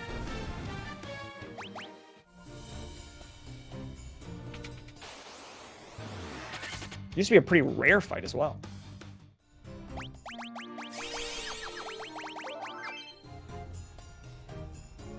$1,600. And Nashlax, no problem at all. Takes down that Tiamat. First try. Are you kidding? No more high potions? Probably just didn't sort the items. And just like the order in which you buy potions and ethers at the shops will kind of change in what position they are in the menu. You can just custom sort them, or item sort them in your menu. No problem. Merilith, at this point, we are so over-leveled. You get a little bit of buffs onto your monk, and you can basically one-shot her. Just like that.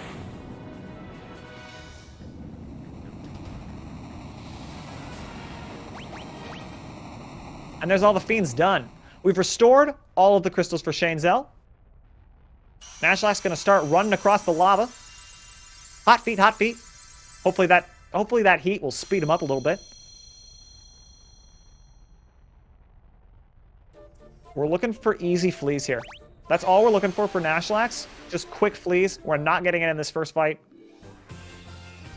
ShaneZell will make his way to the Temple of Fiends. Bought all of his stuff in on-rack. Won't need to make another stop. It's possible that Nashlax will have to make another stop. We'll keep that in mind. We'll keep our eyes open for when he gets out of Merilith. Here we come. We bring all of our shiny little crystals. We show it to this bigger crystal. And a warp in time and space sends us into the past.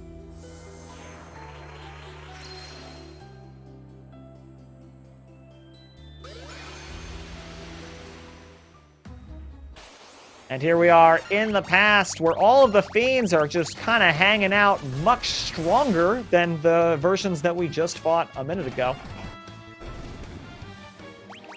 Purple worms, kind of the best XP you can get here. You'll love to see it.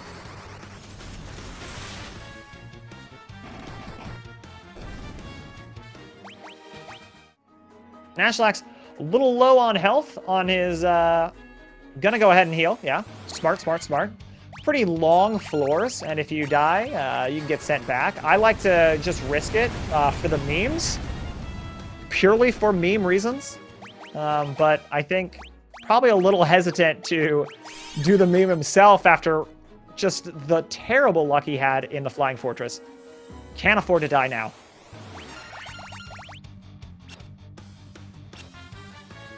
The Black Knights, these guys can, I believe also Faraga. Or, Flare. Maybe it's just the Dark Knights.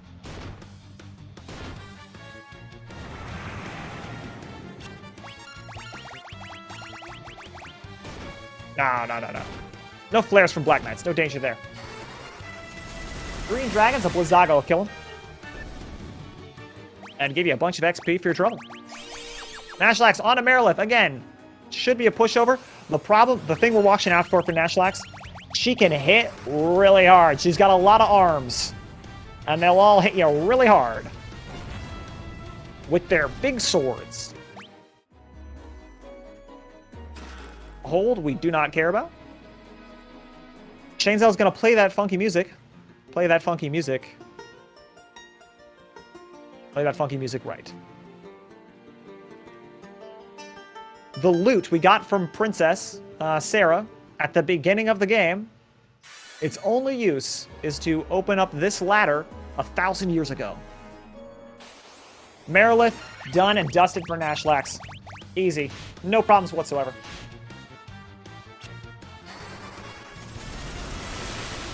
ShaneZell, snap, snap. Down goes Dagger. What was the point of all those early health rolls if you're just going to die like that, you know? That's what I'd be thinking right now. But definitely hit the health thresholds that we're looking for. A little more health on the monk would be safer, but 330, that's fine. That's fine. Nashlax does have to make the stop for extra ethers and high potions.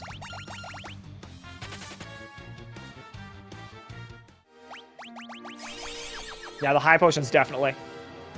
Ethers, he had 39. Not bad. I have 50 you need. 40, 50. Probably fine on ethers, but might as well max out. You got the money.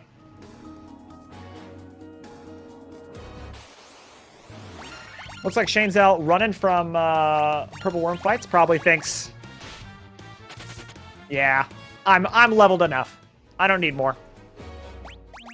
Meanwhile, Nashlax making it into the Chaos Shrine. Needs a little more health on his first Black Mage. Slot 3. Otherwise, looking pretty decent. He'll probably take a few fights. Probably just the stuff that has most XP. Again, these are very experienced runners, right? They know which fights they want to take. They know the XP that they need. Better than I do. I mean, this whole time I've been telling you how much XP these things have. I'm looking at the bestiary. You know, I've just got it up on a thing. These guys have it all memorized.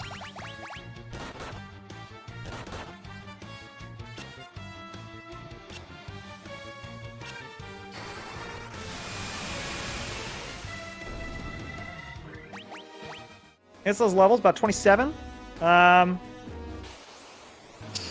26 is when you hit the big health up for the Black Mages. So looks like we didn't really get it for Nashlax's first Black Mage. But his second Black Mage, is that 361 health? My goodness. Oh, no, that's his monk. I'm sorry. He's switched around the monk's position. Which I like to do. Again, I'll remind you, we haven't talked about it in a while. Slot 4, only a 12.5% chance, and that's a cool little flare. Turn 1 from Lich. You'll love to see it. If you're Nashlax, you'll love to see it.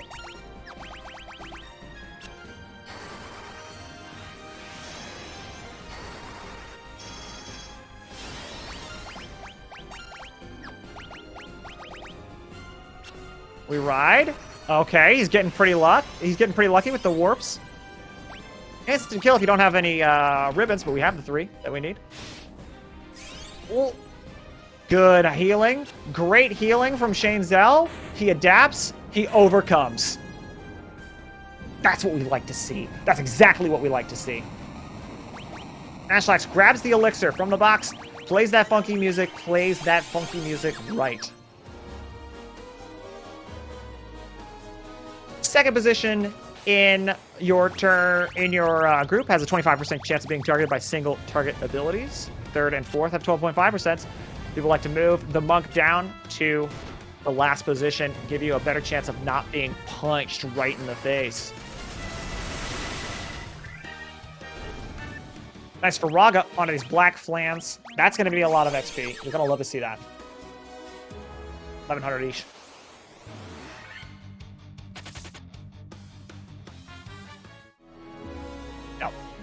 Rios and Chimeras, also great XP. We're not going to see another big HP up until level 35 for Black Mages. So we just got to rely on that 1 in 8 chance of HP increasing on a level.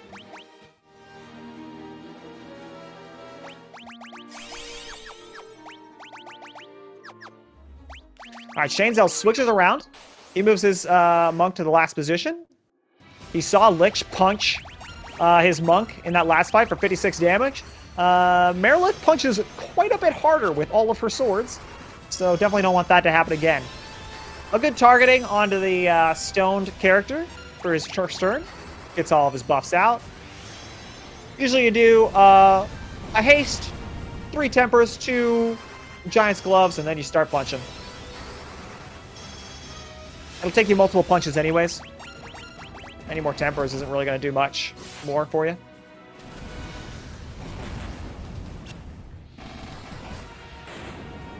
See, look, Marilith hits real hard. Takes down that Black Mage. All he wanted to do was throw a high potion. And he gets a bunch of swords to the face for it. Unbelievable. The hero we need.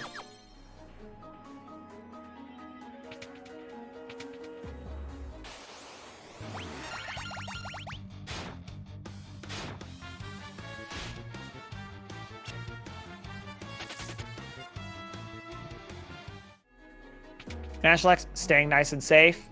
Healing any damage he takes. Looks like he hit 249, 238 with his Black Mages. He's going to call that good enough, I think. I think he's just going to flee from the rest of these fights. It's tough to really call those with runners who are so much more experienced than me. It feels strange to, like, make these calls. But I think that, I mean, he's running from these Earth Elementals. Earth Elementals, pretty good XP. If he's running from these fights, I have to imagine he's decided it's time to go. I don't have time to wait.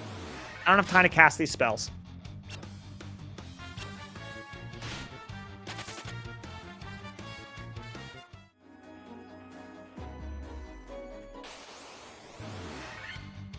One more encounter for ShaneZell, which is a bunch of Sahagan princes.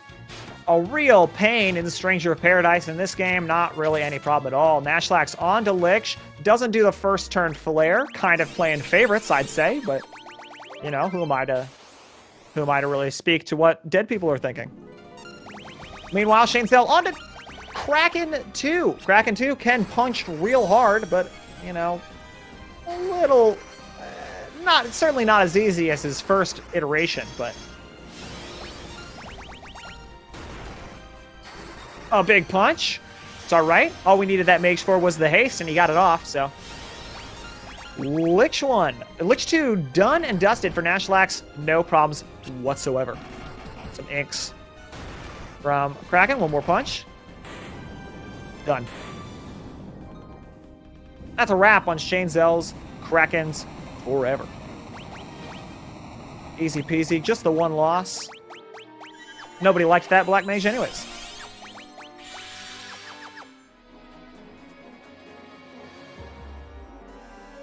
A quick little hop, skip, and a jump over here to Tiamat 2. A pretty small floor. There's some other stuff you can grab on this floor. Pretty valuable, but we don't need those things. We've got everything we need. When we've got friendship and each other, that's all we need.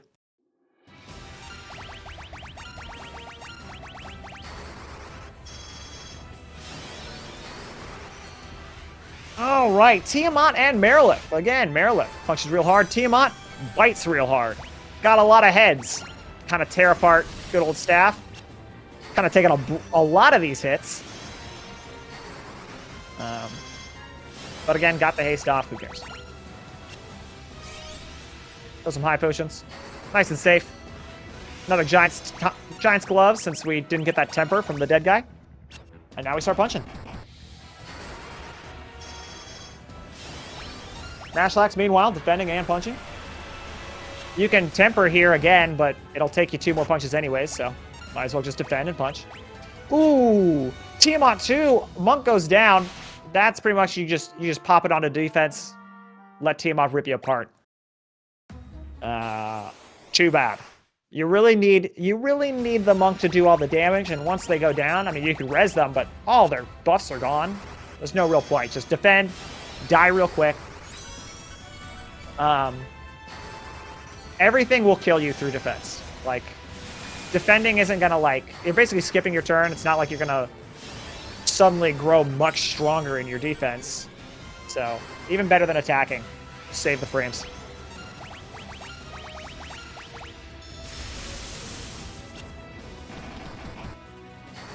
Daggered almost 300 HP. Meanwhile, Nashlax's mages have finally made it over the 240 breakpoint that we look for. Gotta feel good about that. Quick double Thundaga onto Great Whites. And Tiamat, second try, we manage it. Great job, Shane. Keep the mental, keep the mental. You got this.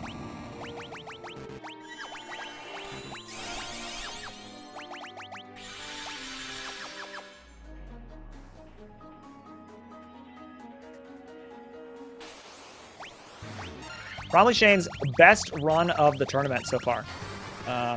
Has one more encounter on this floor, and then it's on to the final boss.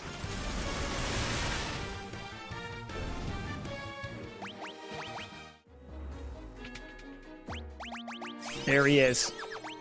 Wait, isn't that Garland? Didn't I kill you 1,000 years from now? Yes. You did kill me 1,000 years from now, and that was really annoying. So instead of dying, I went into the past and then teleported all of the fiends into the future, but also they're in the past and they're weaker in the future. And also, I'm Chaos now. Here we go. The casino boss, Chaos. ShaneZell first to it. Let's see how he treats him.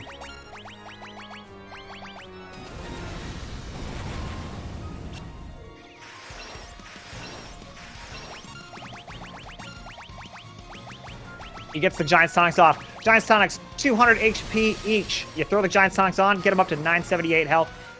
Then you start buffing him, chuck an elixir at him. We didn't get, ShaneZell didn't get, 1,000 X potions, so. Temper, start throwing these speed drinks on. Speed drinks increase your speed, obviously, so they'll allow you to go first. And also about the same value as 3 Giant's Gloves in terms of number of punches. So again, the whole goal, the Black Mage just carried us to here, and now we get this monk to punch so hard and so fast. A little high potion, a haste, you hate to see that. Haste also doubles Chaos's punches. So now instead of punching for like 450, he'll punch for 900. Anything below 900, you probably... Ooh, 697. Pretty low roll on that. Nashlax onto Tiamat, too. Gonna have to throw out the super heal. Oh, he double heals, just in case. But the RNG says, no, this time I'm not gonna hit everybody. I'm just gonna punch. Akiraja only heals for 10k. Undoes a little bit of the damage, but it's not gonna be enough. Another haste. He's only hastening his demise. There he is. 155.51 for ShaneZell. Incredible. He breaks 2 hours live on stream. We switch over to the audio. Tiamat for Nashlax. Tiamat 2 down. Still incredible run for Nashlax. Nashlax can still break the 2 hours. ShaneZell, welcome. Congratulations. Hey, glad to be here, and thanks. It was a good chaos fight, at least. An incredible chaos fight. Tiamat tried to tear you apart. That second Tiamat fight. But you persevered, you played it really smart, and you got to the chaos. How are you feeling? I'm just glad chaos went well. I'm a little annoyed that my whole second half of the game went pretty poorly. I got ambushed a lot. I lost a lot of time in every split. At the Earth Rod split, I was actually ahead of my PD by 24 seconds. Then I bled 6 minutes. So that is terrible. Yeah. Nashlax getting onto chaos. So throughout the run, you were pretty much ahead almost the entire run. You fell behind just a little bit in after Sea Shrine. Yeah, my Sea Shrine was terrible. My Black Mages couldn't run from anything. I fought a ton of white sharks, and I tried not to fight them because it takes 2 spells to kill them. 2 spells. And they would fail to flee for like 3 rounds in a row, over and over again. So I lost a ton of time in Sea Shrine. A big punch onto Black Mage 1, who is the only one with haste. So he's going to try and Phoenix down him up, but he's going to go down. This one you just attack, you say, we'll get you next time, Chaos, for sure on this fight. Yeah, unfortunately Chaos does that sometimes. I'm just glad that I finally had a good Chaos. This is my final race of the tournament, and I had 1 good Chaos out of all my races. So you end the tournament 3-2 with this victory. How do you feel about your performance throughout the entire tournament? I think I did about as expected.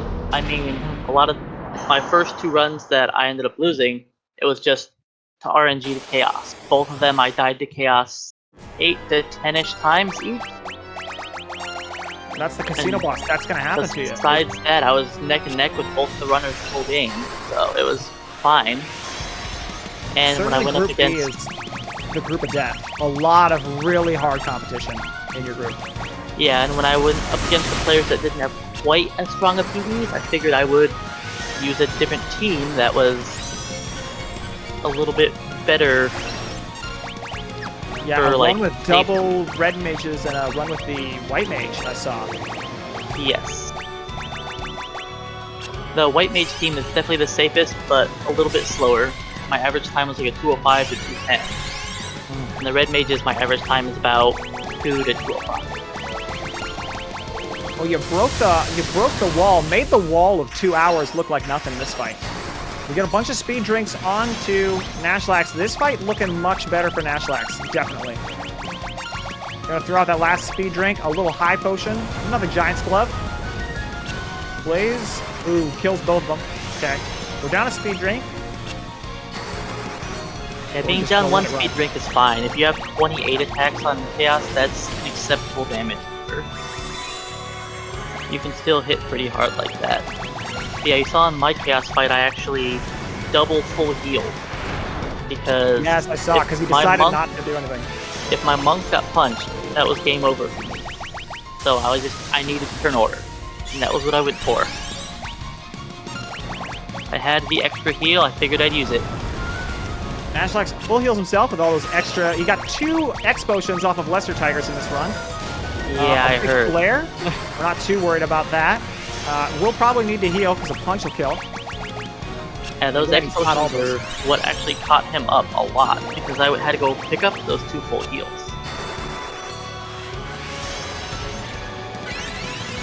Because I know his early game wasn't so, and mine actually went pretty acceptable. I actually got some Buccaneer luck in the early game. Hit for 5k. Oh. Okay. One more. And that's chaos. That was real just barely risky. off the 2 hours. Just barely off the 2 hours, but a great run nonetheless. We'll hit the button. We'll invite him in here. Say a few words. What a crazy race. Make the 2 hour. You guys make the 2 hours look so easy. It makes me sad, really. Congratulations, Nashlax, on your completion, your defeating of Chaos. Unfortunately, just a few minutes behind. Yeah, getting Flare 3 times by Black Knights was something I did not expect. Your flying fortress is among the saddest things I've ever seen. Oh my! I warned Zerascar about this like yesterday. Like this can happen, so make sure your HP is good. I got it 3 times in 1 run. I was healing a lot during this run and auto-saving every time I healed. Same. It was, I think half my encounters, I had at least a second try, like a second turn flee. It was insane. Same. My mages did not know how to run. Yeah. A ton of ambushes in Waterfall Cave, at least for Nashlax. Oh man, that was something else. I think I reached Elfheim and I barely got 1 HP level up on the mages. ShaneZell, he was like leaving the pirates with like 100 health on one of his. What? That was more than mine too combined. Insane. Dagger's health throughout this run was so crazy. He was fighting Vampire with enough health to fight Lich. Oh, it's so, great. When I fought Garland, he one-shot my monk. He crit him right away on turn 1. And my black mages ended up hitting level 3 off of Garland. My bottom mage had 97 HP after Garland. Oh, you love to see it. That's amazing. Then he didn't get another strong level up the rest of the game, and he ended up having much less HP than my other mage. Oh man, my bottom mage died 3 times by the time I exit March Cave. It was like he was such a sad little monk or sad little mage. Yeah, my Let me early ask you, game Shane, definitely went well. Like, or, I was on PB pace up through Lich. Then I was bleeding out time left and right. Fights just weren't going well because I couldn't flee from anything. Nope. I don't know if my mages just didn't level up any luck or agility, but they just could not flee. I had the same problem. Like they kept chirping over their robes. Nothing else to it. They just kept tripping. Yep. I mean, that will happen sometimes. Some runs you can't run from anything. And it's unfortunate, but it happens. I probably had the second worst opening I've ever had in FF1 Pixel Remaster, and then the game just threw salt in the wound by giving me 2 X potions. 2! Yeah, I heard that. And that actually made you catch up to me. Because I went to pick them both up. Well, it was that, and like after like halfway into Earth Cave, I was like, my mages aren't running. I'll just kill everything. Like, let's just go full ham. Like, spells for days. Let's just kill everything. Like, I had some good money calculations, so I had enough ethers. I was just burning everything down because running was not an option. Yeah, at all. I can't do that with my strategy because I buy 6 ethers for all of Earth Cave. So I am very careful with the spells that I take. Let me ask you a couple questions. Some things I'm curious about. Nashlax, you reset on Astos because you beat him, but you only had the warrior alive, correct? And so you just the monk, monk alive, and you were like, oh, I need the 4K XP is a lot. It's a lot. And surviving with only the monk is actually really risky because the monk has your lowest flee chance. So you can probably wipe on the 2 encounters going to Elfland. Yeah, and I knew I had 3 with my step route. So I had 3 encounters with just the monk, and because of how terrible my money was, I ended up grinding so much that I ended up leaving Elfheim with 2 Fandaras because I had no money at all. So I left Elfheim with an inn without a Fandara for two like outings, and on the third one I got 2 groups of 5 Buccaneers in a row. So that immediately like brought me back to like way more than I needed. So I had 1 mage that actually had a Fandara left, which makes me like kill an encounter again. So stuff like that really like goes into calculations. I'd rather lose a minute on on an Oslos fight than have to run back to Alfheim and be like in trouble for most of Earth Cave. For most of Earth Cave, you also left your fighter dead. They died just before Astos. Yeah. You had like no fighter for Astos, and then you left him dead until you were in Earth Cave. What was your thought process on that? Well, the fighter being dead, like he is useless in all of my run basically. I'm seriously contemplating about switching him out with something else that's maybe a little bit more useful for the early game.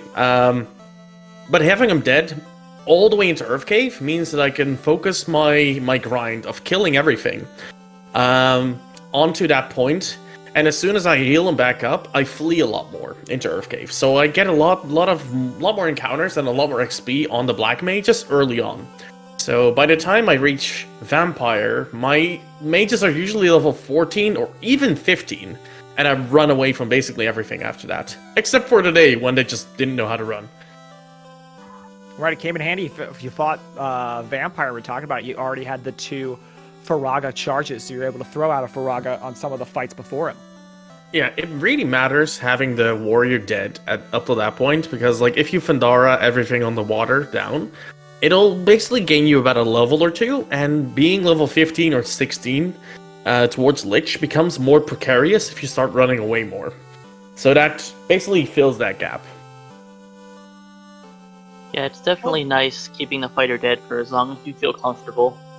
I personally don't like running through Earth Cave without the fighter alive, because if I do that, I'll just get ambushed by trolls, and they'll just start killing all my mages, and I won't have the Phoenix Downs to recover. Yeah, I tend to buy an extra Phoenix Down or 2 because of that. Because it does happen. I probably could, but I like to buy a silver bracelet. So I usually actually did that. A little light. Like, looking at your race last time, versus Trenton, I saw you pick up a silver armlet, and because my black mages were so low on HP, like abysmally bad, I calculated out that with my route, if I save about 1600 gil in my Cornelia shop, I can barely buy one if I get like decent encounters. So I calculated it out, and it works incredibly well with my routes, so I'm definitely going to implement that. Just having a silver armlet on the lower one is just nice. Yeah, that's what I generally do for safety. As long as I have about 16 to 2,000 gil, that's usually my go-to area. You also like use a lot more tents and cottages than me, because I basically sell all my cottages and tents and just use that money for more ethers and potions. Yeah. Rather than doing it the other way around. I could do that, but I shop at different times. Yeah. So I just try to make all my supplies last for a long period of time, and try to be careful with my spellcasting. You double back to on-rack to buy items. Nashlax went off, bought at Cornelia afterwards. Yeah, I knew I had enough to get like through most things, and Cornelia is an easy stop for me at that point. How you feeling in Gaia? You were pretty low on money in Gaia. Were you feeling the stretch there, or was that about what you normally get? My luck this run was terrible. I usually have like 10k more, and that's enough to last me for the rest of the game. Basically, I buy about 80 or 60 to 80 high potions and ethers, and that lasts me through the rest of the game. But I had to use so many gold needles and phoenix downs this run. Like, I think I revived my black mage like 12 times. It was insane. So that really drains your bank account very fast. Now, ShaneZell has just run his last race of the tournament. He ends at 3-2. Nashlax, you are now 1-1. You have 3 more races you got to do. How are you feeling about what's coming up? Well, Thunder's gonna kick my ass because like I kind of provoked him. But the other two ones I have a good feeling about. The fact that I got like neck and neck with Zell like mid through the game has me in a very comfortable position. I feel very confident. Being able to be this close to Shane, and honestly, like both getting a very good time on the leaderboard with this run alone. Incredible. Around the 2 hours, 155, 2 hours, better than a lot of our runners. And, you know, even with dissatisfaction from both of you, you know, there's a lot of time you still have, a lot of great races that you're both, well, that Nashlax is going to have, a lot of great races that you can go back and watch the VODs for ShaneZell, see his red mages and his white mage runs to learn a lot from. Yeah.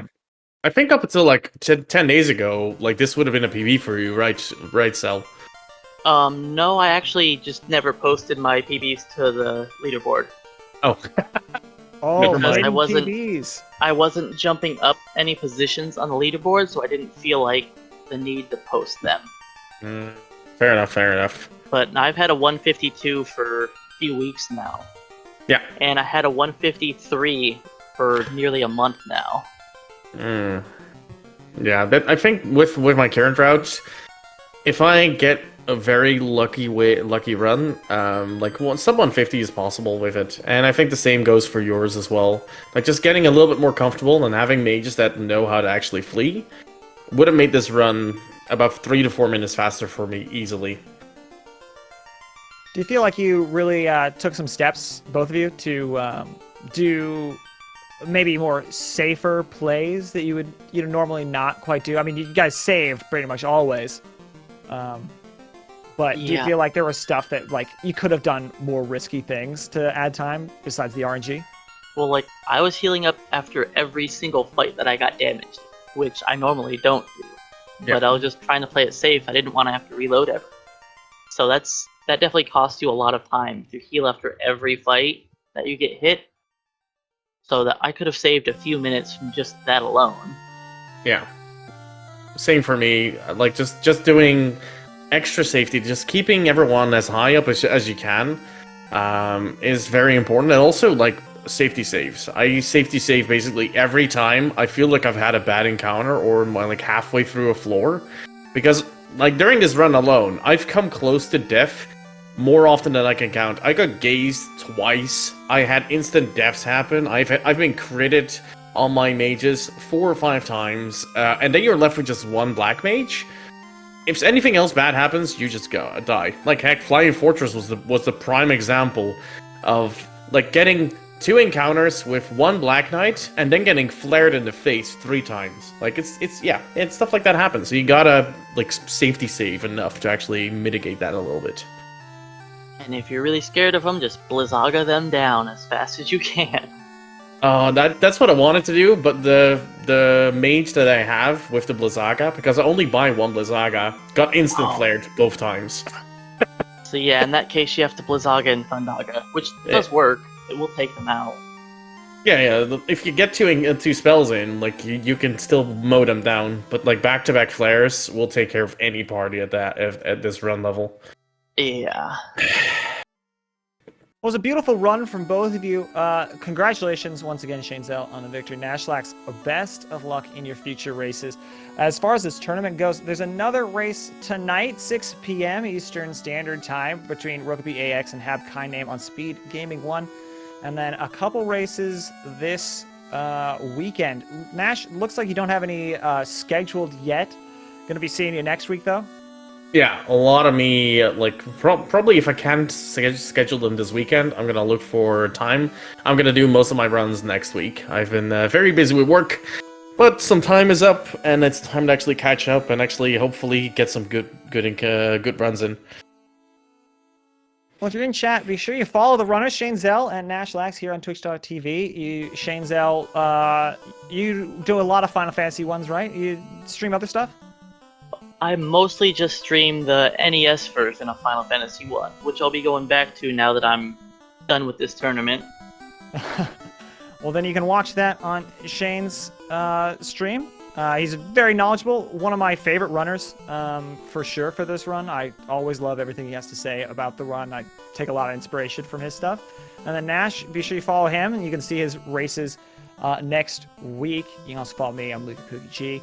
And follow SpeedGaming, and thank all the staff. It's been really great that they've been such a supportive staff, really great volunteers. We have lots of questions because a lot of us are new to stuff like this, and they are always so helpful. So big thanks to them. You have anything else to say, Shane? Nope, just good luck on everybody else's races. Nashlax? Don't get flared in the face by Black Knights. And thanks for hosting us, Luke. It was awesome. I'm gonna be very much enthused to watch the VOD back. It's gonna be a great one. Thanks to everybody for watching. I hope you all have a great day. We'll see you next time. Bye-bye. Bye-bye.